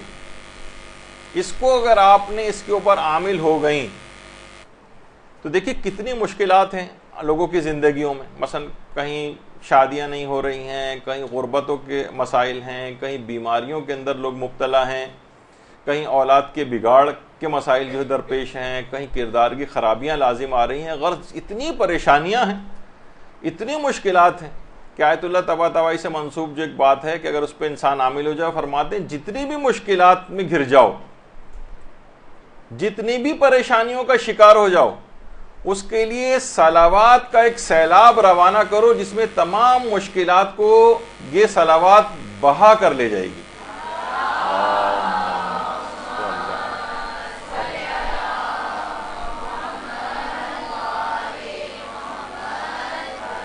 کثرت کے ساتھ صلوات پڑھنا شروع کرو. آج کی رات یہ بہت بڑا تحفہ آپ لے کر جائیں کہ روزانہ کم سے کم ایک درود کی تسبیح, جو کہ آپ کو بہت ہی معمولی لگے گی, اس کی اتنی کم مقدار میں پڑھنا. اور آج کی رات اگر کوشش کریں کہ اس کا ایک سیلاب بنا دیں, کم سے کم 10 تسبیح تو آپ درود کی آج کی رات صلوات کی ضرور پڑھیں. یہ ایک سیلاب سا ایک بنے گا, ایک سونامی بنے گا جو زندگی کی تمام آئندہ آنے والی مشکلات کو بھی بہا کر لے جائے گا. اور یہ اس کو آئیڈیل شب قدر اس طرح سے قرار دے لیں کہ روزانہ درود کو اپنے پروگرامز کے اندر ایسا شامل کریں کہ 1000 مرتبہ درود روزانہ پڑھنا شروع کریں. اتنی کوئی بہت زیادہ آپ جب آپ پڑھنا شروع کریں گے تو آپ کہیں گے چند منٹ کے اندر ایک تسبیح ہو گئی. تو ایک سیلاب روانہ کریں, یہ صلوات اور درود یہ بہا کر لے جائے گا تمام مشکلات کو. اور کوشش یہ کریں, اچھا درود کی بھی بہت ساری اقسام ہیں, اس میں اللہم صلی علی محمد و آل محمد کے ساتھ وعجل فرجہم کا بھی اضافہ کر لیں. کچھ درود اس طرح سے بھی پڑھا کریں, کچھ خاص حضرت زہرا سے جو منسوب درود ہے, اللہم صلی علی فاطمہ و ابیہا و بعلہا و بنیہا والا جو درود ہے, اس کو بھی آپ اپنی اس کے اندر شامل کریں کہ کسی طریقے سے یہ بھی زندگی کے اندر آ جائے. تو آئیڈیل شب قدر آپ کی قرار پا جائے گی اور آئندہ زندگی کی تمام مشکلات حل ہو جائیں گی. دینی مشکلات بھی ساری حل ہو جائیں گی, اخلاق و کردار کی مشکلات بھی حل ہو جائیں گی, بیماریوں اور شادیوں اور غربت اور جتنی بھی اور مسائل ہیں وہ سارے زندگی کے وہ اس سونامی یا اس جو ایک طوفان سا ایک برپا ہوگا جو کہ بہا کر لے جائے گا ان سب کو. وہ جو صلوات کا جو ایک سیلاب آپ کو روانہ کرنا پڑے گا. اور خاص طور پر اس رات کو اگر آئیڈیل بنانا ہے تو ایک چیز کا اہتمام آپ کو اور کرنا چاہیے. وہ کیا ہے کہ اس رات کو علی الخصوص آپ کو 11 رکعت نماز شب کی پابندی کرنا ہے, اس کی پابندی کا عہد کرنا ہے. دیکھیں اتنی آسانیاں مل گئی ہیں, فتاوے کے لحاظ سے کتنی آسانیاں ہیں. آغا سیستانی نے تو باقاعدہ فتویٰ دیا کہ نماز مغربین کے بعد سے ہی نماز شب کا وقت شروع ہو جاتا ہے. اب تو کوئی عذر بھی باقی نہیں ہے, صرف الحمد کے اوپر بھی اکتفا کر سکتے ہیں, چلتے پھرتے بھی نماز شب پڑھی جا سکتی ہے, سواری کو اور بیٹھے ہوئے بھی نماز شب پڑھی جا سکتی ہے. یعنی اتنی سہولیات, اتنی آسانیاں کہ کوئی عذر باقی نہیں کہ انسان اس کے باوجود بھی نماز شب نہ پڑھے. اور زیادہ تر لوگ اب پورا ایسا ہی تقریباً بن گیا ہے حساب کتاب کہ جناب پوری رات جاگنے کا بھی سلسلہ شروع ہو گیا ہے. تو آدھی رات کے بعد تک لوگ جو ہے جاگتے رہتے ہیں, فجر تک جاگتے رہتے ہیں, اس کے باوجود بھی نماز شب نہ پڑھیں, اس سے بڑھ کر محرومی کی کوئی بات نہیں. اب کب اس کا ارادہ کیا جائے گا؟ آج کی رات سے زیادہ اہم رات کون سی آئے گی جب آپ اس بات کا عہد کرنا چاہیں گی کہ میں نماز شب کی پابند ہو جاؤں؟ اتنا گولڈن چانس آپ کی زندگی میں آیا, خدا نے زندگی کو اتنا طویل کیا کہ رمضان آپ کو نصیب کیا اور شب قدر نصیب کی, آج بھی اس کا عہد نہیں کیا اتنے فضائل والی نماز شب کا. تو پھر سوچیے کہ یہ بہانے بازیاں جو ہیں بعد میں کسی کام نہیں آئیں گی، کوئی عذر قبول نہیں کیا جائے گا اتنی سہولیات کے بعد بھی۔ دیکھیے وہ ہے نا کہ بہانے بازی جو ہوتی ہے، کہ نجف کے ایک عالم تھے، وہ جب رات کو نماز شب کے لیے بیدار ہوئے تو دیکھا کہ بیٹا جو ہے بستر پہ سو رہا ہے۔ اچھا بہت سے دیکھیے بوجھ بجکڑ قسم کے، یا جس کو ہم فیس بک کی فلسفی کہتے ہیں آج کل، دیکھا جائے تو فیس بک کے اوپر اگر دیکھیں تو ان سے بڑا فلسفی، ان سے بڑا دیندار کوئی نظر نہیں آتا، لیکن عملی زندگی میں کوسوں دور ہے۔ بار بار باپ اٹھاتا رہا کہ اٹھو نماز شب پڑھو، نماز شب پڑھو۔ تیسری مرتبہ کہنے لگا بابا آپ نے حدیث نہیں سنی، 1 ساعت کی جو فکر ہے وہ 1 سال کی عبادت سے بہتر ہے، تو میں غور و فکر میں مصروف ہوں اس وقت۔ تو باپ نے کہا کہ بیٹا 1 سال کا تفکر کا جو نتیجہ ہے وہ یہی نکلنا چاہیے تھا کہ نماز شب کے لیے اٹھتے، نماز شب پڑھتے۔ اس حدیث کو نماز شب چھوڑنے کا بہانہ مت بناؤ۔ تو یہ جو ہم بہانے بازیاں کرتے ہیں نا مختلف، کوئی بہانہ اور کوئی عذر باقی نہیں ہے نماز شب کے لیے، اتنی آسانیاں۔ تو بہرحال اچھا ایک چیز اور بھی، لوگ سوچتے ہیں 11 رکعت، حالانکہ دیکھا جائے تو 11 رکعت مشکل سے 4-5 منٹ کے اندر 11 رکعت ہو جاتی۔ بعض عرفاء نے تو تجربے کے طور پر بیان کی یہ بات، اگر کوئی شخص مریض ہو تو وہ کثرت کے ساتھ نمازیں پڑھنا شروع کر دے، اس کا وہ مرض دور ہو جائے گا۔ یعنی عام طور پر ہمارے الٹا دیکھنے میں آتا ہے، کوئی شخص مریض ہو جاتا ہے تو وہ اپنے مستحبات تو چھوڑی واجب نمازیں تک قضا کرتا، بھائی میں تو مریض ہوں، میں تو نماز کیسے پڑھوں، میرے ساتھ تو یہ مسئلہ ہے وہ مسئلہ ہے، جبکہ وہ سارے مسئلے قابل حل ہوتے ہیں، ان کے طریقہ کار اسلام نے بتائے ہوئے ہیں کہ آپ کو نماز کیسے پڑھنی ہے، وضو کیسے کرنا ہے۔ تو واجب نمازوں تک کو لوگ چھوڑتے ہیں۔ عرفاء فرماتے ہیں کہ ہم نے دیکھا ہے کہ وہ مریض جو کثرت کے ساتھ نمازیں پڑھنے لگے، اس کا وہ مرض بہت جلد ٹھیک ہو جاتا ہے۔ اچھا آیت اللہ بہجت بھی یہ بات کہتے تھے کہ جو لوگ کہتے ہیں کہ بھئی ورزش کے لیے پارکوں میں جانا، اور چلیں وہ اپنی جگہ پر ہے، اس کے بھی کچھ نہ کچھ فوائد ہیں، لیکن اگر کوئی شخص عذر رکھتا ہو، کسی وجہ سے نہ جا سکے، تو وہ اگر وہ خوب نمازیں پڑھنا شروع کر دے تو ورزش کے تمام تر فوائد جسمانی بھی اس کو حاصل ہو جائیں گے، آخرت کے فائدے بھی مل رہے ہیں اور دنیاوی فائدے بھی مل رہے ہیں۔ جسم کے اندر وہ تمام اس کو پازیٹیو چیزیں جو وہ بھاگ بھاگ کے پسینے نکال کر اور جو طریقوں سے حاصل کر رہا ہے، وہ کثرت کے ساتھ نماز پڑھنے سے حاصل ہو جاتی۔ تو بہرحال نماز شب سے کوئی گھبرانے کی ضرورت نہیں ہے، اور کثرت کے ساتھ نمازیں پڑھیں۔ نماز شب کے تو کم سے کم آج کی رات آپ کو بالکل پابند ہونے کا عہد کرنا۔ آغا ہاشم حداد یہ خود بڑے عرفاء میں سے گزرے، یہ فرماتے تھے کہ ان کے استاد آیت اللہ علی آقا قاضی جو تھے، یہ رات کو نماز شب کے لیے جب اٹھتے تھے تو عبادت میں نشاط پیدا کرنے کے لیے کچھ نہ کچھ تھوڑی بہت چیز ضرور کھاتے تھے۔ کبھی مثلا تھوڑی چائے پی لیتے تھے، انگور کے کچھ دانے کھا لیتے تھے، اس طرح کی کوئی بھی چھوٹی موٹی چیز، تو اس سے کم وہ کمزوری کی کیفیت سے نکل آئیں، کوئی نشاط کسی کیفیت پیدا ہو جائے، طبیعت تھوڑی سی بحال ہو جائے، بلڈ گلوکوز کے لیول آپ کے ٹھیک ہو جائیں تو آپ کو دل لگے نماز پڑھنے میں بھی۔ تو بہرحال وہ طریقہ کار کوئی بھی ایسا اختیار کریں کہ نماز شب کی پابندی کریں۔ اچھا بہت سے لوگ ایک سوال یہاں پر یہ پوچھتے ہیں، اچھا یہ ابتدائے جوانی سے ہی آیت اللہ علی آقا قاضی جو تھے اس کے اوپر عامل تھے، اور زندگی کی کوئی ایک نماز بھی بلوغ کے بعد سے لے کر انتقال تک نماز شب ان سے کبھی قضا نہیں ہوئی؟ اللہم صلی علی محمد و آل محمد۔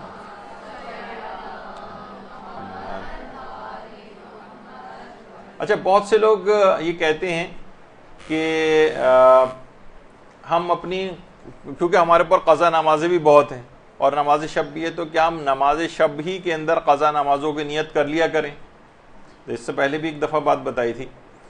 تو دیکھیے یہ بات یاد رکھ لیں کہ نماز قضا کے ساتھ نماز شب کو ملایا نہیں جا سکتا۔ ہم کہیں کہ یہ جو ہم نماز شب پڑھ رہے ہیں اس میں میں اپنی فجر کی قضا نماز پڑھ رہی ہوں، اسی میں نماز شب بھی پڑھ رہی ہوں، نماز شب کی 2 رکعت بھی اسی میں ہی ملا رہی ہوں، یہ نہیں ہو سکتا۔ تو ہاں افسوس ایک ضرور ہے کہ آپ مجھ پہ اتنی قضا نمازیں میں نماز شب پڑھنے لگوں، اس سے بہتر نہیں کہ میں اپنی قضا اتاروں، وہ زیادہ ثواب بھی۔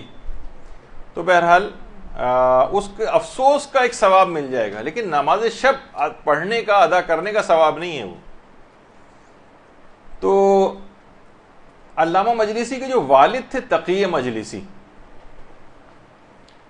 انہوں نے ایک دفعہ اپنے استاد شیخ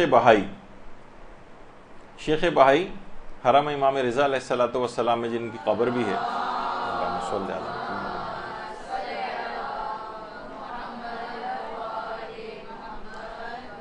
ان سے ایک دفعہ پوچھا کہ میری کچھ نمازیں بھی قضا ہیں، تو کیا میں نماز شب پڑھوں یا نماز قضا پڑھوں؟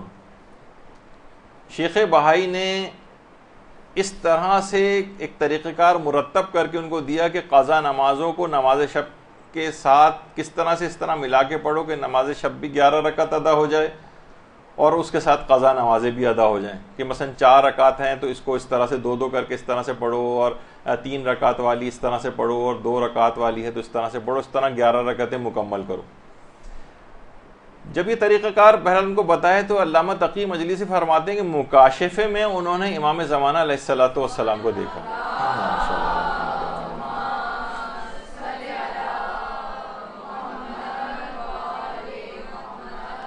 اور امام کی خدمت میں حاضر ہو کر پوچھا کہ کیا میں اس طرح سے اپنی قضا نمازیں پڑھ لیا کروں یا میں نوافل ادا کروں؟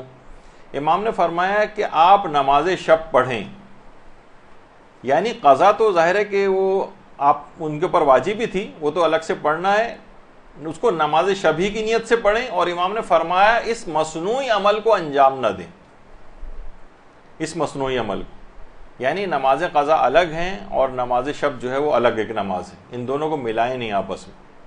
اور یہی وجہ ہے کہ آیت اللہ سیستانی سے بھی ان کی اپنی آفیشیل ویب سائٹ پہ بھی یہ سوال پوچھا ہے کسی نے کہ ہمیں نماز شب جو ہے پڑھنی ہوتی ہے اور ہمارے ذمے جو ہے وہ قضا نمازیں بھی ہیں، تو ہم کیا یہ کر سکتے ہیں کہ در نماز شب نیت قضا کند، کہ ہم نماز شب ہی میں قضا کی نیت کر لیں؟ تو آیت اللہ سیستانی نے جواب دیا کہ اگر نیت قضا کند نماز شب محسوب نمی شود، اگر آپ نے قضا کی نیت کی تو نماز شب شمار نہیں ہوگی۔ وہ ایک دوسرا پہلو ہے افسوس والا کہ اگر ہم نہیں ہم پر کوئی قضا نمازیں ہوتی تو ہم جو ہے نماز شب پڑھتے، تو ایک ظاہر ہے کہ افسوس کی بنا پر اللہ آپ کو ثواب دے گا اس کا، لیکن یہ کہ وہ نماز شب کی ادائیگی شمار نہیں ہوگی، یعنی نماز شب کو الگ پڑھیں، نماز قضا کو الگ پڑھیں۔ زیادہ بہتر اس کے اندر پھر یہ بنے گا طریقہ کہ آپ اپنی قضا نمازوں کو پڑھیں، اور کم سے کم 3 رکعت جو نماز شف اور 1 رکعت نماز وتر، 2 رکعت نماز شف جسے نماز شفا لوگ کہتے ہیں، شف جو ہے 2 رکعت وہ اور 1 رکعت نماز وتر، کم سے کم نماز شب کے طور پر یہی 3 رکعت پڑھ لیں، اور باقی جو ہیں وہ 8 رکعت وہ آپ اپنی قضا نمازوں وغیرہ میں یعنی قضا نمازوں کے طور پر پڑھیں وہ الگ سے، تاکہ قضا نمازیں بھی ادا ہوتی جائیں اور آپ کو نماز شب بھی الگ سے اس کا بھی ثواب مل جائے۔ اور اتنا کوئی بڑا مسئلہ نہیں ہے، 1.5-2 منٹ کے اندر یہ 3 رکعت جو ہو جائیں گی، تو اس لحاظ سے آپ کو نماز شب کے فوائد بھی تقریباً سارے اس طرح سے حاصل ہو جائیں گے۔ اچھا، اس طرح سے ہے کہ باقاعدہ لوگ واقعتاً پریشان رہے ہیں۔ ایک دفعہ ایک مجاہد ایران عراق جب جنگ ہو رہی تھی تو آیت اللہ بہجت کے پاس آیا کہ میں محاذ کے اوپر جا رہا ہوں، لیکن ساری زندگی میں میری کبھی کوئی نماز شب قضا نہیں ہوئی، نہ کوئی عام نماز قضا ہوئی، مجھے یہ ہے کہ کہیں محاذ کی سختیاں اور وہاں جس طرح سے پریشانیاں ہوتی ہیں، کہیں مجھے بس ایک یہ ہے کہ کہیں میری نماز شب پہ فرق نہ پڑے۔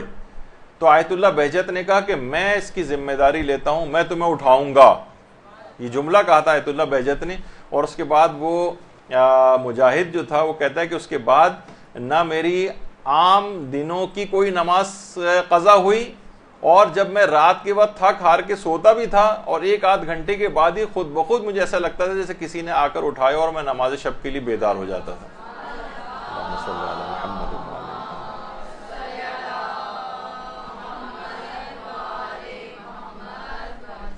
تو عرفا فرماتے ہیں کہ جو شب بیداری ہے اور جو سحر خیزی ہے یہ شب قدر سے سیکھنی چاہیے۔ آیت اللہ بہجت کہتے تھے میں نصیحت کرتا ہوں بلکہ میں اصرار کرتا ہوں کہ لوگ راتوں کو اٹھ کر نمازوں میں کچھ وقت ضرور لگایا کریں۔ تو نماز شب کے لیے اٹھنا، نماز شب کی پابندی کرنا، یہ آج کی رات اس وقت یہ آئیڈیل رات بنے گی جب واقعی اس بات کا عہد کریں کہ نماز شب پابندی کے ساتھ پڑھیں گے۔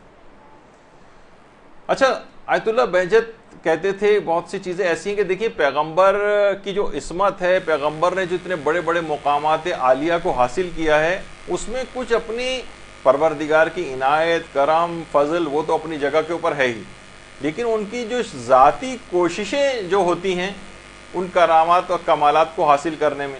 جیسا حضرت ابراہیم کے متعلق ملتا ہے کہ انہیں یہ خلت کا جو مقام جو ہے یہ مقام امامت کن وجوہات سے حاصل ہوا تھا نبوت حاصل ہونے کے بعد، اس کے کچھ باتیں بتائی گئی ہیں ان کی سیرت کی. تو آیت اللہ بہجت کہتے تھے پیغمبر نے یہ جو بلند مقامات حاصل کی ہیں وہ چند وجوہات کی بنا پر بھی حاصل کی، یعنی کچھ اضافی اس طرح کی چیزیں کہ عنایت پروردگار کے علاوہ. ان میں ایک چیز یہ تھی راتوں کو اٹھ کر عبادت کرنا، راتوں سے محبت کرنا، اور سحر خیزی کے ذریعے پیغمبر نے اس مقامات عالیہ کو حاصل کیا ہے. یعنی یہ بھی ایک بہت بڑا ایک فیکٹر ہے پیغمبر کو اتنا بڑا مقام دلوانے میں، راتوں کی محبت عبادت کے لیے، راتوں کو اٹھ کر عبادت کرنا اور سحر خیزی. سحر خیزی کے متعلق ایک دفعہ میں نے آپ کو بتایا تھا کہ سحر خیزی کا اصل وقت نماز فجر سے تقریباً 2 گھنٹہ پہلے شروع ہوتا ہے. تو بہرحال دیکھیے واقعتاً یہ دیکھا جائے تو یہ تمام چیزیں ایسی ہیں کہ انسان ملتا ہے نا کہ پروردگار عالم تک رسائی ایک ایسا سفر ہے جو رات کی سواری پر سوار ہوئے بغیر طے نہیں ہو سکتا. امام حسن عسکری علیہ السلام فرماتے ہیں.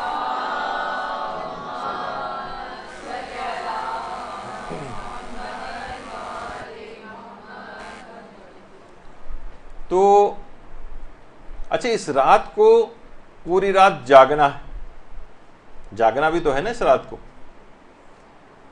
یہ کہا جاتا ہے کہ جاگنے کے معنی یہ نہیں کہ بس نہ سوئیں، اصلاً یہ ہے آج کی رات کا پیغام کہ آپ بیدار ہو جائیں.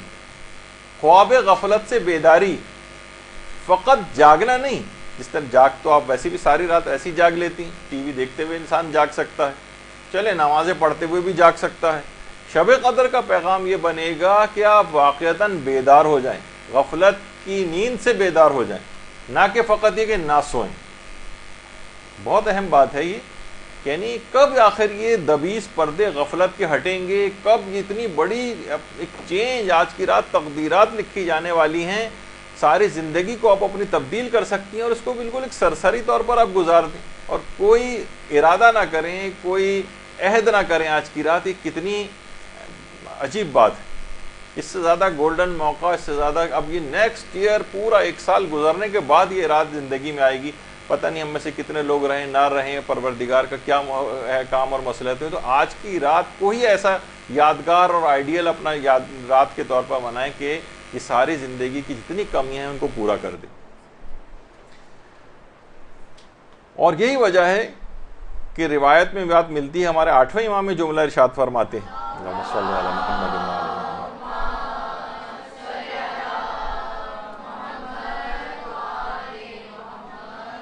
کہ امیر المومنین 3 راتوں کو تو سویا ہی نہیں کرتے تھے، جس میں ایک رمضان کی 23ویں رات بھی تھی.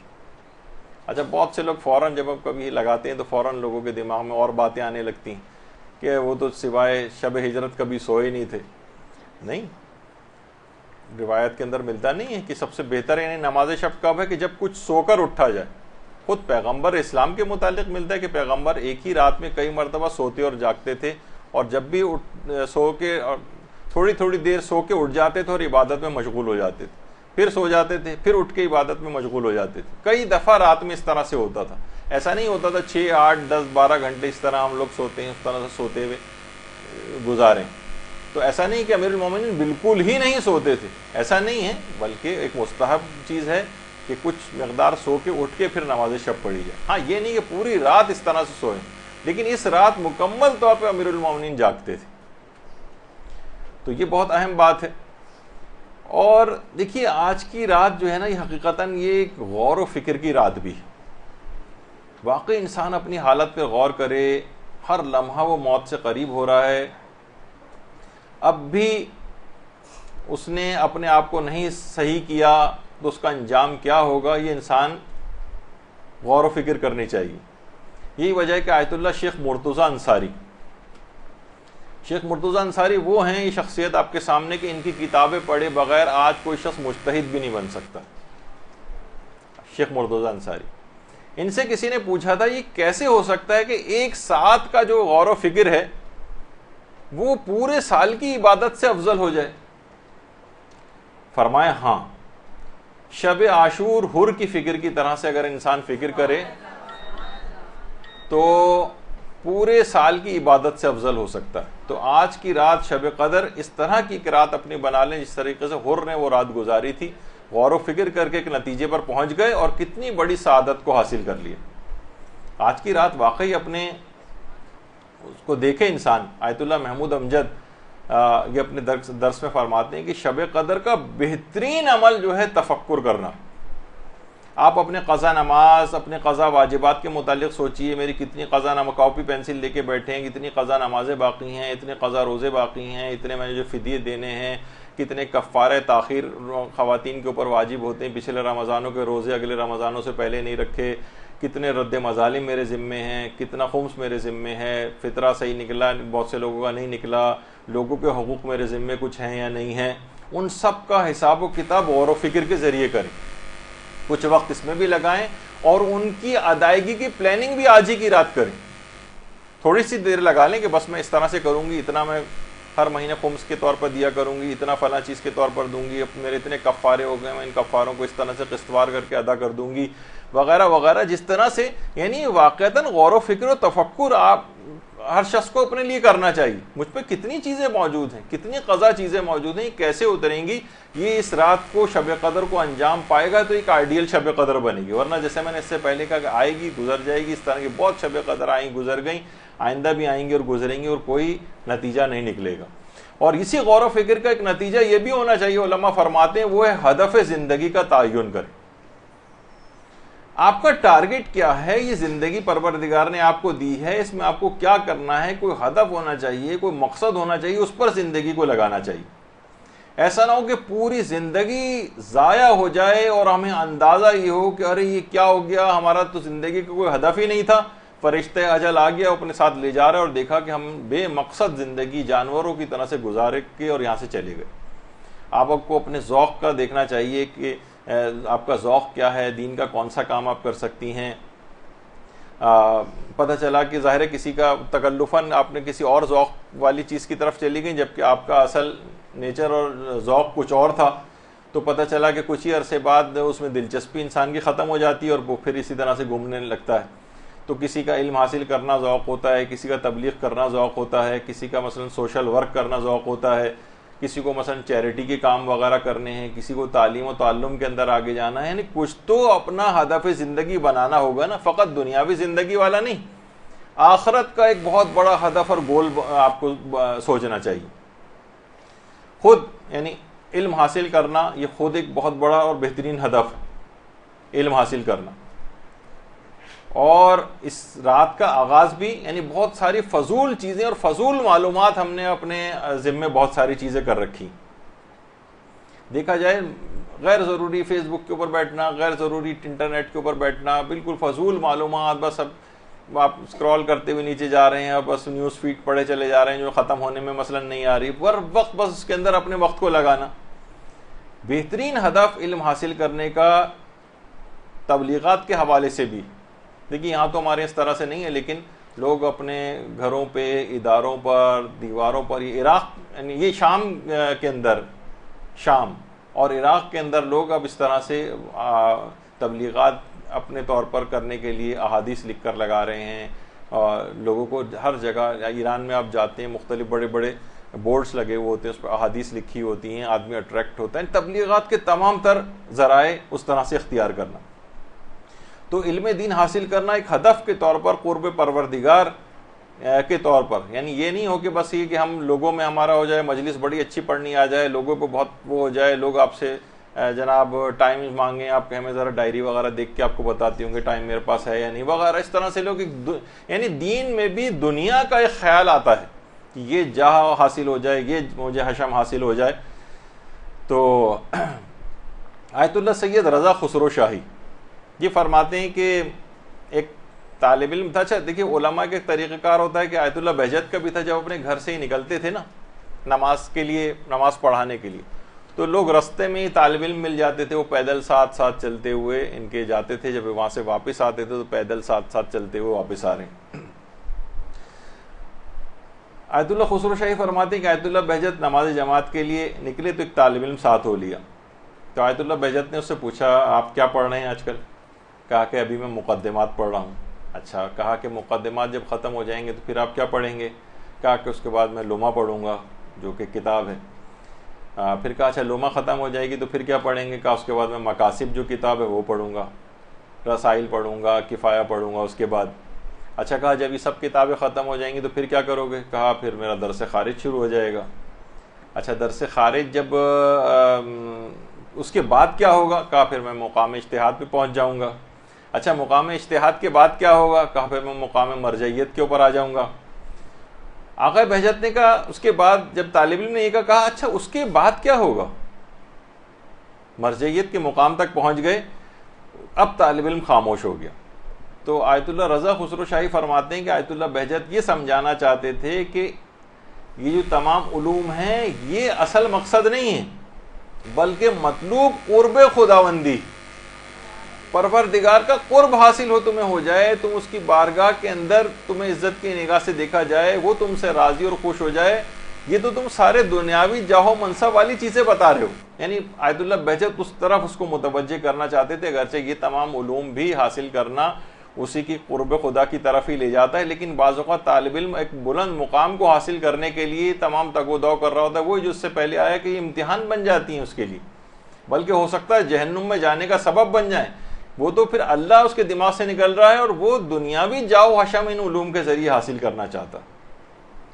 تو بہرحال یہ تمام چیزیں ایسی ہیں کہ جب یہ کہتے تھے کہ بے عمل اگر کوئی شخص ہے نا تو وہ ایسا ہی ہے کہ جیسے خود کو آگ میں جلا کر دوسروں کو روشنی دے رہا ہے۔ ظاہر ہے جب آگ میں کوئی شخص جلے گا تو روشنی سے تو نکلے گی، تو لوگوں کو تو روشنی کا فائدہ ہو رہا ہے، لیکن اس کا خود کا کتنا بڑا نقصان ہو رہا ہے اگر اس نے اپنے آپ کو ٹھیک نہیں کیا۔ تو علم کے لحاظ سے بھی اس رات یہ آئیڈیل رات ہے، اس میں باقاعدہ پلان کریں کہ میں صحیح طور پر علم دین حاصل روزانہ کم سے کم 1 گھنٹہ 2 گھنٹہ کوئی نہ کوئی ایسے ٹائمنگز اپنے میں سیٹ کروں گی کہ میں آخرت کی اپنی زندگی کو سدھاروں گی، بہتر بناؤں گی، اخلاق و کردار کو بہتر بناؤں گی۔ اس کا علم حاصل کرنے کی پلاننگ آج کی رات ہی کو آپ کو کرنی۔ یہی وجہ ہے کہ شب قدر کے حوالے سے شیخ صدوق کا قول جو اس کے اندر بھی نقل ہوا ہے مفاتیح الجنان میں بھی، کہ 21ویں اور 23ویں کے حوالے سے شیخ صدوق اپنے استاد کے حوالے سے یہ بات بیان کرتے تھے کہ جو شخص بھی شب 21 کو اور شب 23 کو پوری رات رمضان کی مسائل دینی بیان کرتے ہوئے گزارے تو وہ سب سے افضل ہے، یعنی خود بھی سیکھے دوسروں کو بھی سکھائے۔ یعنی کچھ نہ کچھ ایک وقت 1 گھنٹہ نکالیں، کسی عالم کا درس سنیں، مسائل فقہ پڑھیں، توضیح المسائل پڑھیں، یعنی اپنے آپ کو، لیکن یہ صرف اس رات کی حد تک نہ ہو۔ یہ ایک رات تو ایک لحاظ سے ایک سمبولک ہے، یہ آپ کو ایک زندگی کا ڈھنگ سکھانے والی ہے، یہ پلاننگ کرنے والی رات ہے آئندہ زندگی کی، صرف گزارنے کے لحاظ سے نہیں کہ چند گھنٹے آپ نے گزار دیے، مخصوص پرسکرائبڈ دعائیں پڑھ لیں، زیارات پڑھ لیں، کچھ سورہ پڑھ لیے اور اس کے بعد کچھ نمازیں پڑھ لیں اور اس کے بعد یہ رات ختم۔ نہیں، اس کو پورے سال کے اوپر محیط ہو جانا چاہیے اس رات کو، تو اس کا کچھ فائدہ بنے گا۔ تو شیخ صدوق کی یہ بات، اور روایات کے اندر یہ بات آئی کہ دیکھیں خود ائمہ معصومین علیہم السلام جو ہیں ہمارے، اللہم صلی علی محمد و علی محمد،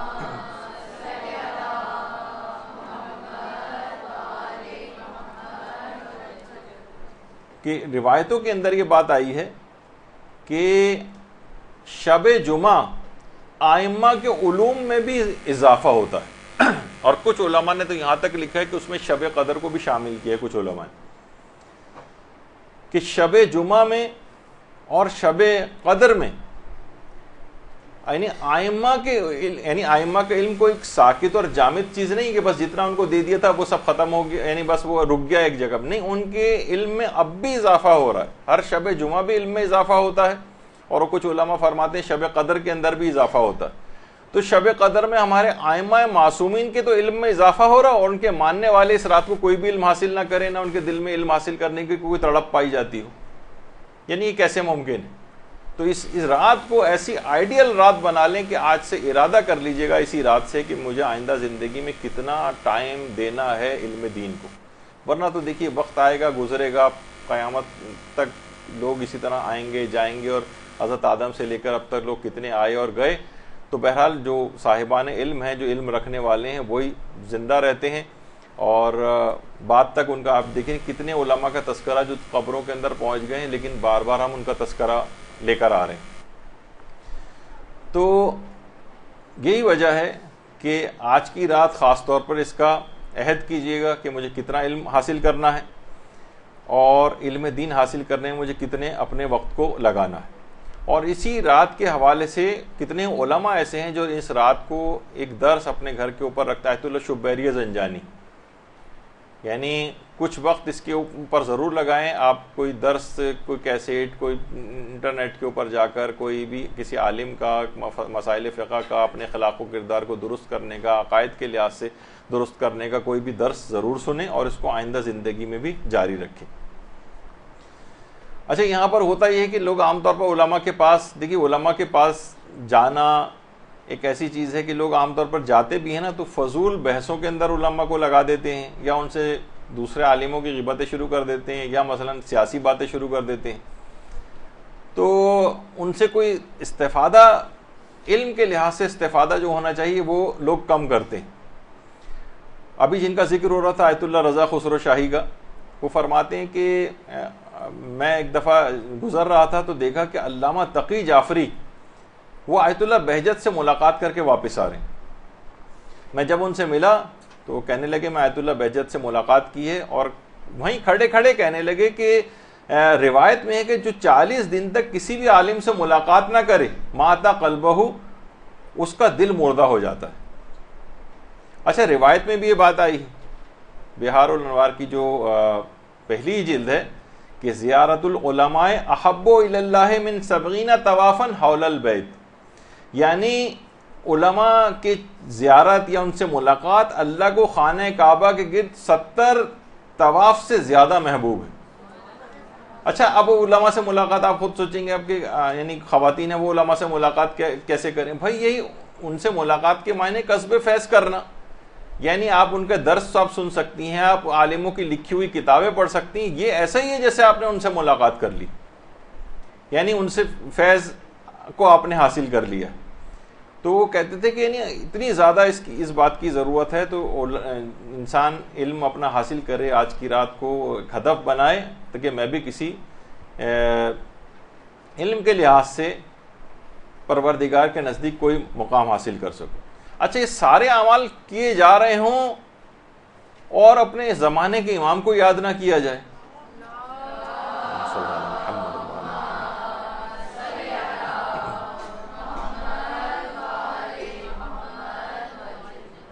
آیت اللہ وحید خراسانی، آیت اللہ وحید خراسانی روزانہ سورہ توحید پڑھنے کی بہت سفارش کرتے ہیں اور فرماتے ہیں یہ آج کی رات کا جو بہت سے تحائف ہیں ان کے اندر سے ایک تحفہ آیت اللہ وحید خراسانی کی طرف سے سمجھیے.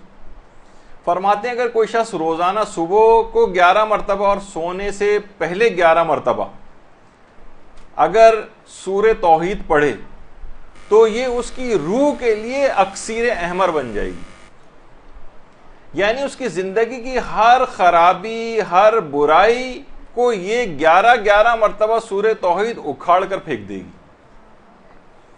اور فرماتے ہیں کہ اگر کسی نے 11 مرتبہ صبح اور رات کو سونے سے پہلے اس کا عادی بن گئے تو کچھ ہی عرصے بعد آپ یہ دیکھیں گے اسے آپ روزانہ 100 دفعہ پڑھنے لگیں گے، 100 مرتبہ سورہ توحید کو.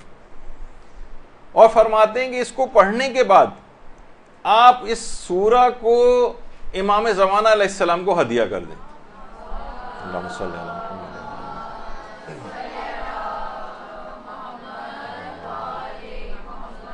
اچھا، فرماتے ہیں کہ تمام جتنی بھی شیعہ روایات ہیں، جتنی بھی سنی روایات ہیں، ان میں یہ بات آئی ہے کہ ایک بار بھی اگر کوئی شخص سورہ توحید پڑھتا ہے تو اسے ثلث قرآن پڑھنے کا ثواب ملتا ہے، 1/3 قرآن. اور اسی طریقے سے ثلث انجیل پڑھنے کا ثواب ملتا ہے، ثلث زبور پڑھنے کا، ثلث توریت پڑھنے کا، یعنی یہ 1/3. اور اگر کسی نے 3 مرتبہ سورہ توحید کو پڑھ لیا تو گویا تمام آسمانی کتابوں کو، جو غیر محرف آسمانی کتابیں، ان سب کی تلاوت کا ثواب 3 دفعہ سورہ توحید پڑھنے سے حاصل ہو جاتا ہے. تو آج کی رات کو اس طرح سے اس کو آئیڈیل اور بابرکت بنا لیں کہ عہد کریں کہ روزانہ 11 مرتبہ صبح اور 11 مرتبہ شام کو پڑھنے کے بعد اس کو میں ہدیہ کروں گی امام زمانہ علیہ السلام کو. وہ کیا فرماتے ہیں آپ کی روح کے لیے اکسیر احمر بن جائے گی، زندگی کی ہر خرابی، برائی اور کمی وہ اکھاڑ کر آپ کی زندگی سے نکال کر پھینک دے گی یہ سورہ توحید. ایک تو یہ ہے. فرماتے ہیں کہ اس کا آیت اللہ وحید خراسانی فرماتے ہیں کہ سورہ کا امام زمانہ کو ہدیہ کرنے کا بالکل ایک خاص اثر ہے، جو بہت کم سوروں کو ایسا اثر حاصل ہے کہ جو خاص طور پر سورہ توحید کو امام زمانہ کو ہدیہ کرنے کا اثر ہے۔ فرماتے ہیں کہ اس کو ہدیہ کرنے کا فائدہ یہ ہے کہ یہ ہدیہ کبھی امام زمانہ کی بارگاہ سے رد نہیں ہوتا۔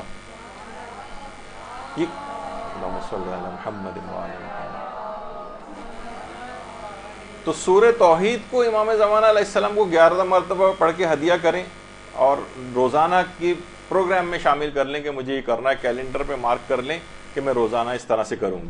اور دوسرا ایک اور سورہ ہے جسے آیت اللہ وحید خراسانی بہت تاکید فرماتے ہیں، اور وہ ہے سورہ یاسین۔ فرماتے ہیں کہ اسے بھی امام زمانہ کو ہدیہ کرنے کا اتنا ثواب ہے کہ دنیا اور آخرت کی تمام سعادتیں آپ کو حاصل ہو جائیں گی اگر آپ نے اس کو پڑھ کر امام زمانہ کو ہدیہ کیا۔ تو اس رات کو ہرگز اسے فراموش نہ کریں، ان سوروں کو بھی۔ امام زمانہ علیہ السلام کی بہت خاص عنایت اور نظر کرم آپ پر ہو جائے گی۔ امام زمانہ ان دونوں سوروں کو جب ان کی خدمت میں ہدیہ ہو کر پہنچتے ہیں تو ایک خاص عنایت اور خاص نظر کرم سے وہ اپنے اس ماننے والے کو دیکھتے ہیں، اور آپ کو پتہ ہے کہ ایک مرتبہ بھی ان کی نظر کرم ہو جائے تو سارا بیڑا پار ہو جائے گا اور تمام ہر طرح کی سعادتیں آپ کو حاصل ہو جائیں گی، اور ایک خاص قلبی تعلق امام کا آپ سے پیدا ہو جائے گا اور آپ کا امام سے پیدا ہو جائے گا۔ کہہ رہے ہیں یہ دو سورہ ایسے ہیں یہ خاص قلبی تعلق پیدا کر دیتے ہیں۔ آیت اللہ بہجت فرما رہے تھے ایک دفعہ کہ قم کا ایک علاقہ جاسب جس کا نام، تو وہاں پر لوگ اونٹوں اور خچروں پہ سوار ہو کر زیارت امام رضا کے لیے قم سے جایا کرتے تھے۔ جب وہ قافلہ زیارت کر کے واپس آیا تو دیکھا کہ بوڑھا بہت شدید گرمی میں اور گھاس وغیرہ اٹھا رہا ہے، خچروں کے اوپر اور اونٹ کے اوپر لاد کے لے جا رہا ہے۔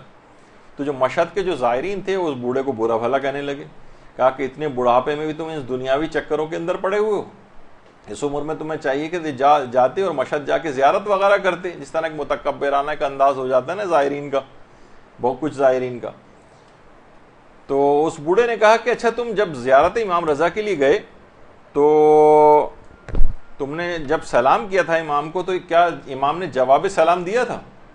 کہا کہ نہیں، ہمیں تو کوئی جواب سلام تو نہیں آیا۔ اس بوڑھے نے کھڑے کھڑے وہیں مشہد کی طرف رخ کیا اور امام 8ویں امام کو سلام کیا۔ تمام لوگوں نے واضح طور پر جواب سلام سنا۔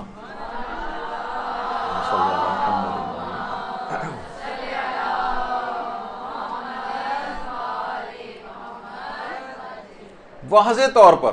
تو دیکھیے اگر قلبی تعلق پیدا ہو جائے تو آپ امام زمانوں کو سلام کریں گی، وہاں سے جواب بھی سن سکتی ہیں۔ اگر مادیات کے اور گناہوں کے دبیس پردوں کو اور ہٹا دیں تو بہت سے ایسے افراد کے جس کو بظاہر لوگ اس کی مذمت کر رہے تھے لیکن قلبی تعلق امام سے اس کا پیدا ہوا تھا۔ تو یہ چیزیں ایسی ہیں کہ یہ دو سورہ خاص طور پر امام زمانہ کو ہدیہ کرنے سے خاص تعلق ان کا آپ سے اور آپ کا امام سے پیدا ہو جائے گا۔ دوسری ایک اور چیز آیت اللہ وحید خراسانی فرماتے ہیں کہ کم سے کم 2 قرآن رمضان میں ضرور ختم کرنے چاہیے، اور ان میں ایک کا ہدیہ حضرت امیر المومنین کو اور ایک امام زمانہ علیہ الصلوۃ والسلام کو کیا جائے۔ درود بھیجیے محمد صلی اللہ علیہ وسلم۔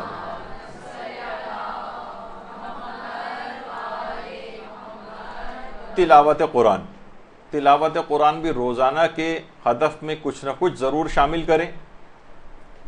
کتنے تلاوتوں کے پروگرام حرم کے اندر ہوتے ہیں، مختلف حرموں میں ہوتے ہیں باقاعدہ، اور انسان کو چاہیے کہ روزانہ کے پروگرامز میں کچھ نہ کچھ ایسی چیزیں ضرور شامل کریں۔ فرماتے ہیں کیونکہ یہ رمضان جو ہے حضرت امیر المومنین اور امام زمانہ علیہ السلام کا مہینہ ہے، تو 2 قرآن کوشش کر کے اس میں ختم کرنے چاہیے۔ اس دفعہ تو چلیں موقع آپ کے ہاتھ سے نکل گیا ہے، بہت سے لوگ زیادہ تر 1 قرآن ختم کر پائیں، لیکن آئندہ سال سے عہد کریں، نیت کریں کہ میں 2 قرآن ختم کروں گی، ایک حضرت امیر کو اور ایک امام زمانہ علیہ السلام کو ہدیہ کروں گی۔ اور یہ بھی ہے کہ یہ رات جو ہے یہ اصل میں معنویات اور روحانیت کا ایک بہت بڑا حصہ اس رات سے آپ لے سکتی ہیں۔ یہ جو روحانیت اس رات کو آپ کشید کریں گی، جو آپ کو حاصل ہوگی، یہ سارا سال آپ کے کام آئے گی۔ آیت اللہ وحید خراسانی فرماتے ہیں کہ 4 باتیں ایسی ہیں جن سے آپ اپنی روحانیت کو بہت قوی کر سکتی. 4 طریقہ آیت اللہ وحید خراسانی نے بتائے. پہلا طریقہ یہ ہے کہ ہر نماز کو اول وقت میں پڑھا جائے. وہ تو آپ نے اس دفعہ آپ نے سن ہی لیا کہ اس کو اپنی زندگی میں رائج کرنا ہے. دوسرا فرماتے ہیں نماز فجر کے بعد دعا عہد پڑھنا. نماز فجر کے بعد دعا عہد. تیسری چیز ہے سورہ یاسین پڑھ کر اس کا ہدیہ حضرت زہرا سلام اللہ علیہا کو کرنا. اللہم صلی علی محمد.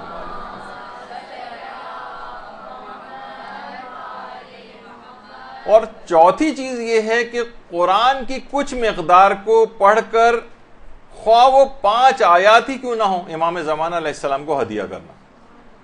یہ 4 چیزیں ایسی ہیں: نماز اول وقت، نماز فجر کے بعد دعا عہد، سورہ یاسین پڑھ کر حضرت زہرا کو ہدیہ، قرآن کی کچھ مقدار کو روزانہ پڑھ کر خواہ وہ 5 آیات ہی کیوں نہ ہوں امام زمانہ کو ہدیہ.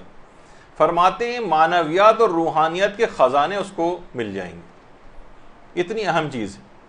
اور ایک بہت اہم چیز ہے جس سے اپنے آپ کو بچانا ہے. یہ آپ کی روحانیت جتنی بھی آپ حاصل کر لیں گے اس کے آگے ایک بہت بڑی رکاوٹ ہے.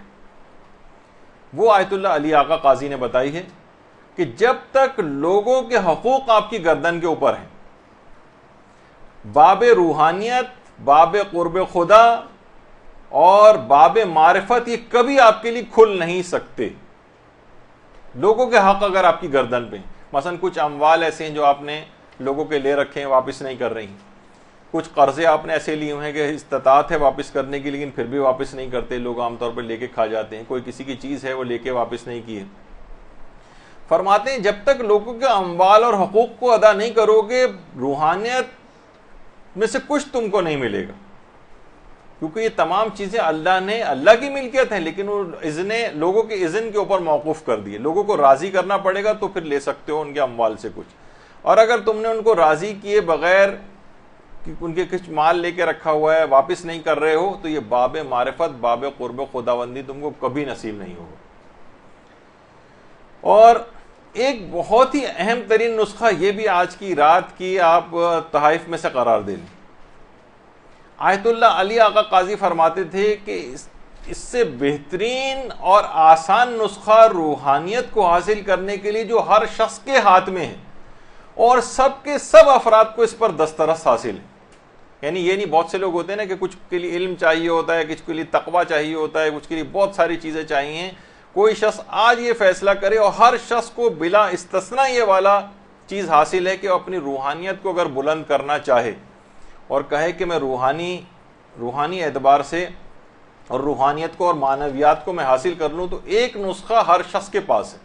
وہ فرماتے ہیں اگر کوئی شخص یہ کر سکے وہ ہے 500 مرتبہ یا 1000 سجدے روزانہ کرنا. 500 سجدے روز یا 1000 سجدے روز، یہ ایسا نسخہ ہے جو ہر شخص کو حاصل ہے اپنی روحانیت اور معنویات کو بڑھانے کے لیے. اگر وہ کرنا شروع کر دے، اس کو قسط وار بھی کر سکتے ہیں، مرحلے وار بھی کر سکتے ہیں. مثلا 50 سجدے آپ نے ایک دفعہ کر لی، جو بھی اپنی بہرحال جو جتنی جس کے اندر تڑپ پائی جائے گی، روحانیت میں اپنے آپ کو بلند کرنا چاہے گا وہ اس کو کرے گا. اور کوئی بڑا مسئلہ نہیں، اس میں کوئی ذکر بھی پڑھنا ضروری نہیں ہے. اگر پڑھ لیں تو بہت ہی اچھا ہے، لیکن صرف پیشانی سجدگاہ پہ رکھنا اٹھانا، سجدگاہ پہ رکھنا اٹھانا، یعنی بس اگر صرف اتنا بھی کر لیا جائے 500 سے 1000 مرتبہ فرماتے ہیں کہ روحانیت کے ایک مقام کو وہ حاصل کر سکتا ہے اور ہر شخص کو یہ والی سہولت حاصل ہے. تو اس رات کو دیکھیے یادگار بنانے کے لیے ایک چیز آپ کو اور کرنی ہے کہ اگر کوئی شخص کوشش کر کے دائم الذکر ہو جائے. دائم الذکر کیا ہے؟ وہ یہ کہ کوشش کرے کہ زیادہ تر زبان اس کی زبان کے اوپر ذکر خدا رہے. چاہے وہ قرآنی سورہ ہوں، جیسے کہ آیت اللہ بہجت کہتے تھے کہ سورہ مشکلات اور پریشانیوں کے لیے عام طور پر لوگ جنوں اور نظر بد اور اس کے لیے اس کو سمجھتے ہیں. فرماتے تھے سورہ ناس اور سورہ فلق کو اگر کوئی شخص مشکلات اور پریشانیوں کے لیے پڑھے تو دیکھے کہ مشکلات اور پریشانیاں کیسے رفع ہوتی. آیت اللہ محمود امجد وہ فرماتے ہیں کہ میں نے ان کے درس میں یہ بات سنی اور کہہ رہے ہیں کہ کچھ پریشانیاں مجھ کو درپیش تھیں میں درس سے جب نکلا تو مجھے بات یاد آئی کہ سورہ ناس اور فلق کو پریشانیوں کے لیے پڑھنے کو بتایا. میں پڑھتے ہوئے جب گھر پہنچا ہوں تو وہاں جا کر مجھے اطلاع ملی کہ اس میں سے اکثر پریشانیاں دور ہو چکی تھیں.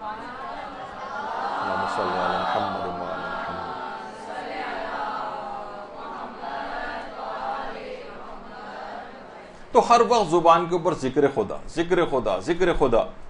یہی وجہ ہے کہ جو تسبیح موجودات ہیں، یعنی آپ کی جو تسبیح ہے وہ کائنات کی ہر چیز تسبیح کر رہی، ہر چیز تسبیح کر رہی. آیت اللہ محمد حسین طباطبائی فرماتے تھے کہ مثلا یہ دیواریں ہیں، یہ دروازے ہیں، اس کے اندر جو مثلا لوہا لگا ہوا ہے، اس کے اندر جو سیمنٹ اور بجری ہے، ایک ایک ذرہ خدا کی تسبیح کر رہا. تو یہ سب خدا کی تسبیح میں لگے ہوئے ہیں.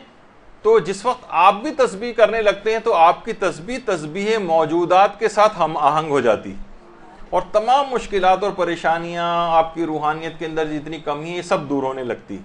تو کوشش کریں کہ اس رات دائم الذکر بن جائے، یعنی نیت کریں کہ میں اکثر و بیشتر اپنے روزانہ کے اذکار ایسے بنائیں، باقاعدہ ایک کاپی مینٹین کریں کہ آج مجھے یہ تسبیح، یہ ذکر خدا، یہ نام خدا، یہ اسم خدا، اس کی تلاوت کرنی ہے، اتنی بار کرنی ہے. تو پھر اس کے بعد جب وہ اتنا زیادہ، جب آدمی دائم الذکر ہو جاتا ہے نا، تو پھر وہ ہر وقت اپنے آپ کو محضر خدا کے اندر دیکھتا ہے، اللہ کی بارگاہ میں گویا موجود ہے. جب اللہ کی بارگاہ میں اپنے آپ کو ہر وقت پائے گا تو پھر وہ گناہ کی طرف نہیں جائے گا. یہ ایک خصوصیت اس کے اندر ہے کہ انسان پھر گناہ کی طرف نہیں جاتا ہے. اور یہ وجہ ہے کہ ہمارے علماء میں میرزا مہدی آشتیانی، یہ اتنے دائم و ذکر تھے، یہ والی صلاحیت ان کے اندر پیدا ہو گئی تھی ہر وقت ذکر خدا کی، کہ جس وقت ان کی حالت احتضار آئی تھی تو اس وقت بھی یا رحمان و یا رحیم، یا رحمان و یا رحیم کا ورد کر رہے تھے، اور تیسری دفعہ ذکر کے بعد ہی ان کی روح عالم بالا کی طرف پرواز کر گئی تھی. یعنی دائم و ذکر ہونے کا ایک فائدہ یہ ہے کہ انسان کے مرتے وقت بھی ذکر خدا اس کی زبان کے اوپر رہتا. اچھا، اسی طریقے سے باقاعدہ آیت اللہ عبد الحسین الامینی جو صاحب غدیر ہیں، انہوں نے بھی یہ بات لکھی ہے اپنی کتاب کے اندر کہ شیخ علی فومنی رشتی، یہ ایک عالم گزرے ہیں، تصویر اتنی زیادہ ان کی واضح نہیں ہے لیکن بہرحال، تو یہ وجہت وجہی للذی فطر السماوات والارض والی قرآنی آیت پڑھتے ہوئے جان آفریں کے سپرد کی. یعنی اگر دائم الذکر انسان ہو جائے تو آخری کلمہ زبان پر اس کے لازمی طور پر ذکر خدا ہوتا ہے. دیکھیے علماء اتنے بابرکت اور بافضیلت ہو جاتے ہیں، کتنے ایسے مشکل حالات بھی ان کے اوپر آتے ہیں. ملا محسن ملائری ایک عالم گزرے فرماتے ہیں کہ میرے والد سناتے تھے کہ آیت اللہ کاظم یزدی جو صاحب عروہ کہلاتے ہیں، عروۃ الوثقی جن کی کتاب ہے جس پہ سارے علماء حاشیے لکھتے ہیں، کہہ رہے ہیں ہر وقت ذکر خدا میں زبان مشغول رہتی تھی، انتہائی مقدس عالم دین تھے. یہ خود ان کے والد فرماتے ہیں ایک دفعہ آیت اللہ کاظم یزدی حرم امیر المومنین میں دعائے سماعت کی تلاوت کر رہے تھے. تو مشروطہ کی تحریک اس زمانے میں چل رہی تھی. ایک طالب علم تھا، وہ بہت ہی زیادہ، بہت سے لوگ ہوتے ہیں نا سیاسی تحریکوں کے اندر بہت جذباتی ہو جاتے ہیں. حرم امیر المومنین کاظم یزدی بیٹھے ہوئے ہیں، وہ طالب علم آیا اور جلتا ہوا سیگار ان کی گردن کی پشت پہ لگا کے چلا گیا. کاظم یزدی نے صرف ایک نگاہ اٹھا کر اس نوجوان کو دیکھا اور منہ سے کچھ بھی نہیں کہا. کہہ رہے کچھ ہی دن بعد ہم نے دیکھا کہ وہ طالب علم کے اسی ہاتھ میں ایک پھوڑا سا نمودار ہوا اور اس کے بعد پورا ہاتھ کاٹنا پڑ گیا. تو دیکھیے جو اس قسم کے افراد ہیں نا، یہ بڑے کرامتوں والے، فضیلتوں والے، مستجاب الدعوات، اور کچھ کہا بھی نہیں، صرف صبر کیا، اور اس صبر کا نتیجہ اس ظلم کا کیا نکلا کہ وہ پورا ہاتھ کاٹنا پڑ گیا.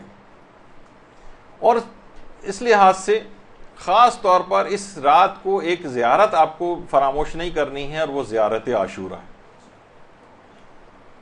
کیونکہ یہ تمام حاجات کی قبولیت کے لیے اور بارگاہ خداوندی سے کوئی شخص نا امید نہیں لوٹے گا. روایت میں یہ بات آئی، اور خدا نے اپنی عزت و جلال کی قسم کھائی کہ جو بھی اس زیارت کو اور اس دعا کو جو اس کے ساتھ پڑھی جاتی ہے پڑھے گا تو اس کی تمام حاجات قبول کی جائیں گی.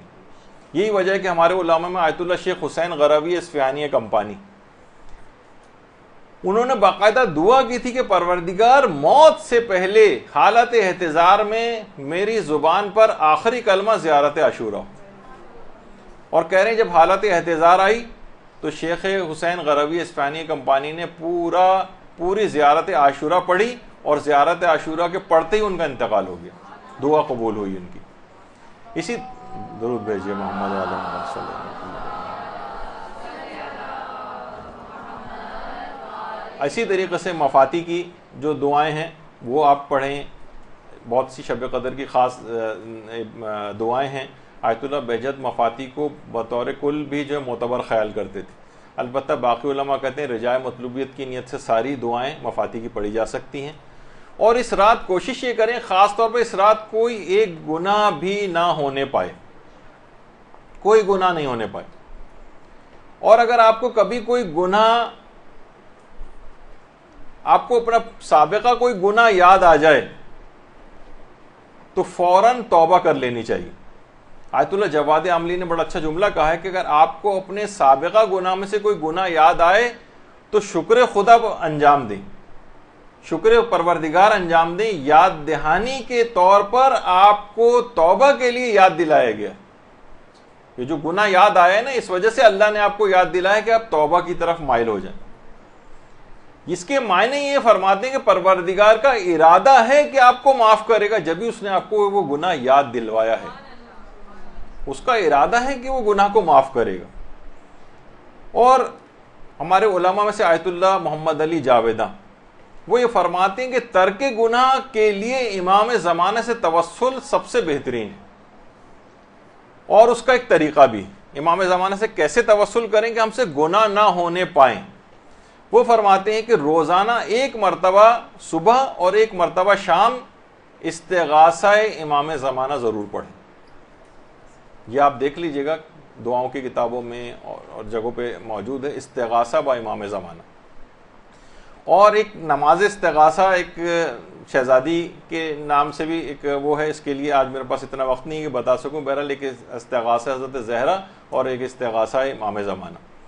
اور فرماتے ہیں کہ دوسری ایک اور چیز کہ جس کے توسل سے یعنی امام زمانہ کا آپ توسل کریں گے ان کے ذریعے تو آپ گناہوں سے خود بخود بچی رہیں گی. وہ ہے زیارت آل یاسین پڑھنا. زیارت آل یاسین، گناہوں سے بچ جائیں گے. اور گناہوں کو جب یاد کریں تو کچھ نہ کچھ اس رات کو آنسو ضرور بہائیں سابقہ گناہوں کو یاد کر کے، کیونکہ آنسو بارگاہ خداوندی میں داخلے کی اجازت ہوتے ہیں. یہ اذن دخول نہیں کہلاتا، ایک گویا پروردگار عالم کی بارگاہ میں داخل ہونے کا اذن دخول ہے، آنسو کا آ جانا. اور اس کے معنی یہی ہیں کہ پھر وہ دعا اور وہ توبہ انشاءاللہ آج کی رات آپ کی قبول ہو جائے گی. اور کتنی بھی عمر ہو، بوڑھے بزرگ افراد کو بھی کوشش کر کے ان کو بھی آج کی رات کوشش کریں کہ اعمال کو ضرور انجام دلوائیں.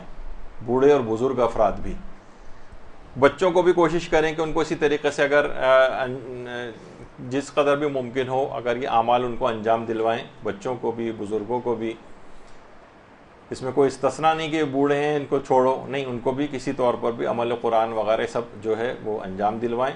حتیٰ کہ بہت سے مریضوں کو بھی اگر ممکن ہو سکے اگر یہ کروانا تو مریضوں کو بھی یہ اعمال انجام دلوا دیں. لیکن ریاکاری وغیرہ کا کوئی عنصر اس کے اندر نہ ہو، سیلفیاں بنانے کا کوئی سلسلہ اس کے اندر نہ ہو، تو اس سے ایک غیر الہی ہدف کی طرف انسان چلا جاتا ہے. اور خاص طور پر اس رات کو اپنے مرحومین کو نہ بھولیں. مرحومین وہ آج کی رات بہت زیادہ، تو جتنے بھی اعمال آپ انجام دیں ان کو نیابت میں بھی انجام دیا جا سکتا ہے مرحومین کی، کہ یہ میں عمل قرآن کر رہی ہوں، یہ مثلا شب قدر کے اعمال کر رہی ہوں، اس کا ثواب میرے فلاں فلاں مرحومین، حتیٰ کہ حضرت آدم سے لے کر قیامت تک آنے والے تمام مرحومین کے نام بھی اس ثواب کا ہدیہ کیا جا سکتا ہے. تو ان تمام چیزوں کو خیال کر کے اس رات کو کچھ ایسا آپ بنا لیں، باقاعدہ عہد کر لیں کہ اس رات کو آپ لازمی طور پر ان تمام اعمال کو انجام دیں گی. اور اس کے بعد آئندہ زندگی کے لحاظ سے ان کو کیسے پروگرامز کے اندر لے کر آئیں، یہ بھی آج کی رات کو آپ کو طے کرنا ہے. تو بہرحال گفتگو باتیں اس کے اندر ابھی اور بھی بیان ہو سکتی تھی، لیکن آج کیونکہ وقت کم ہے آپ کو بھی فوراً جا کے کچھ نہ کچھ آرام کرنا ہے تاکہ ساری رات جاگ کر عبادت کر سکیں. اور صرف جاگنا نہیں ہے بلکہ آئندہ زندگی میں بیدار رہنا ہے، جس کی طرف میں نے اشارہ کیا. پروردگار آپ کی تمام عبادت کو قبول فرمائے اور بہت ہی جلد ہمارے امام زمانہ علیہ السلام کا ظہور پر نور واقع ہو جائے۔ درود بھیجیے محمد و علیہ وسلم۔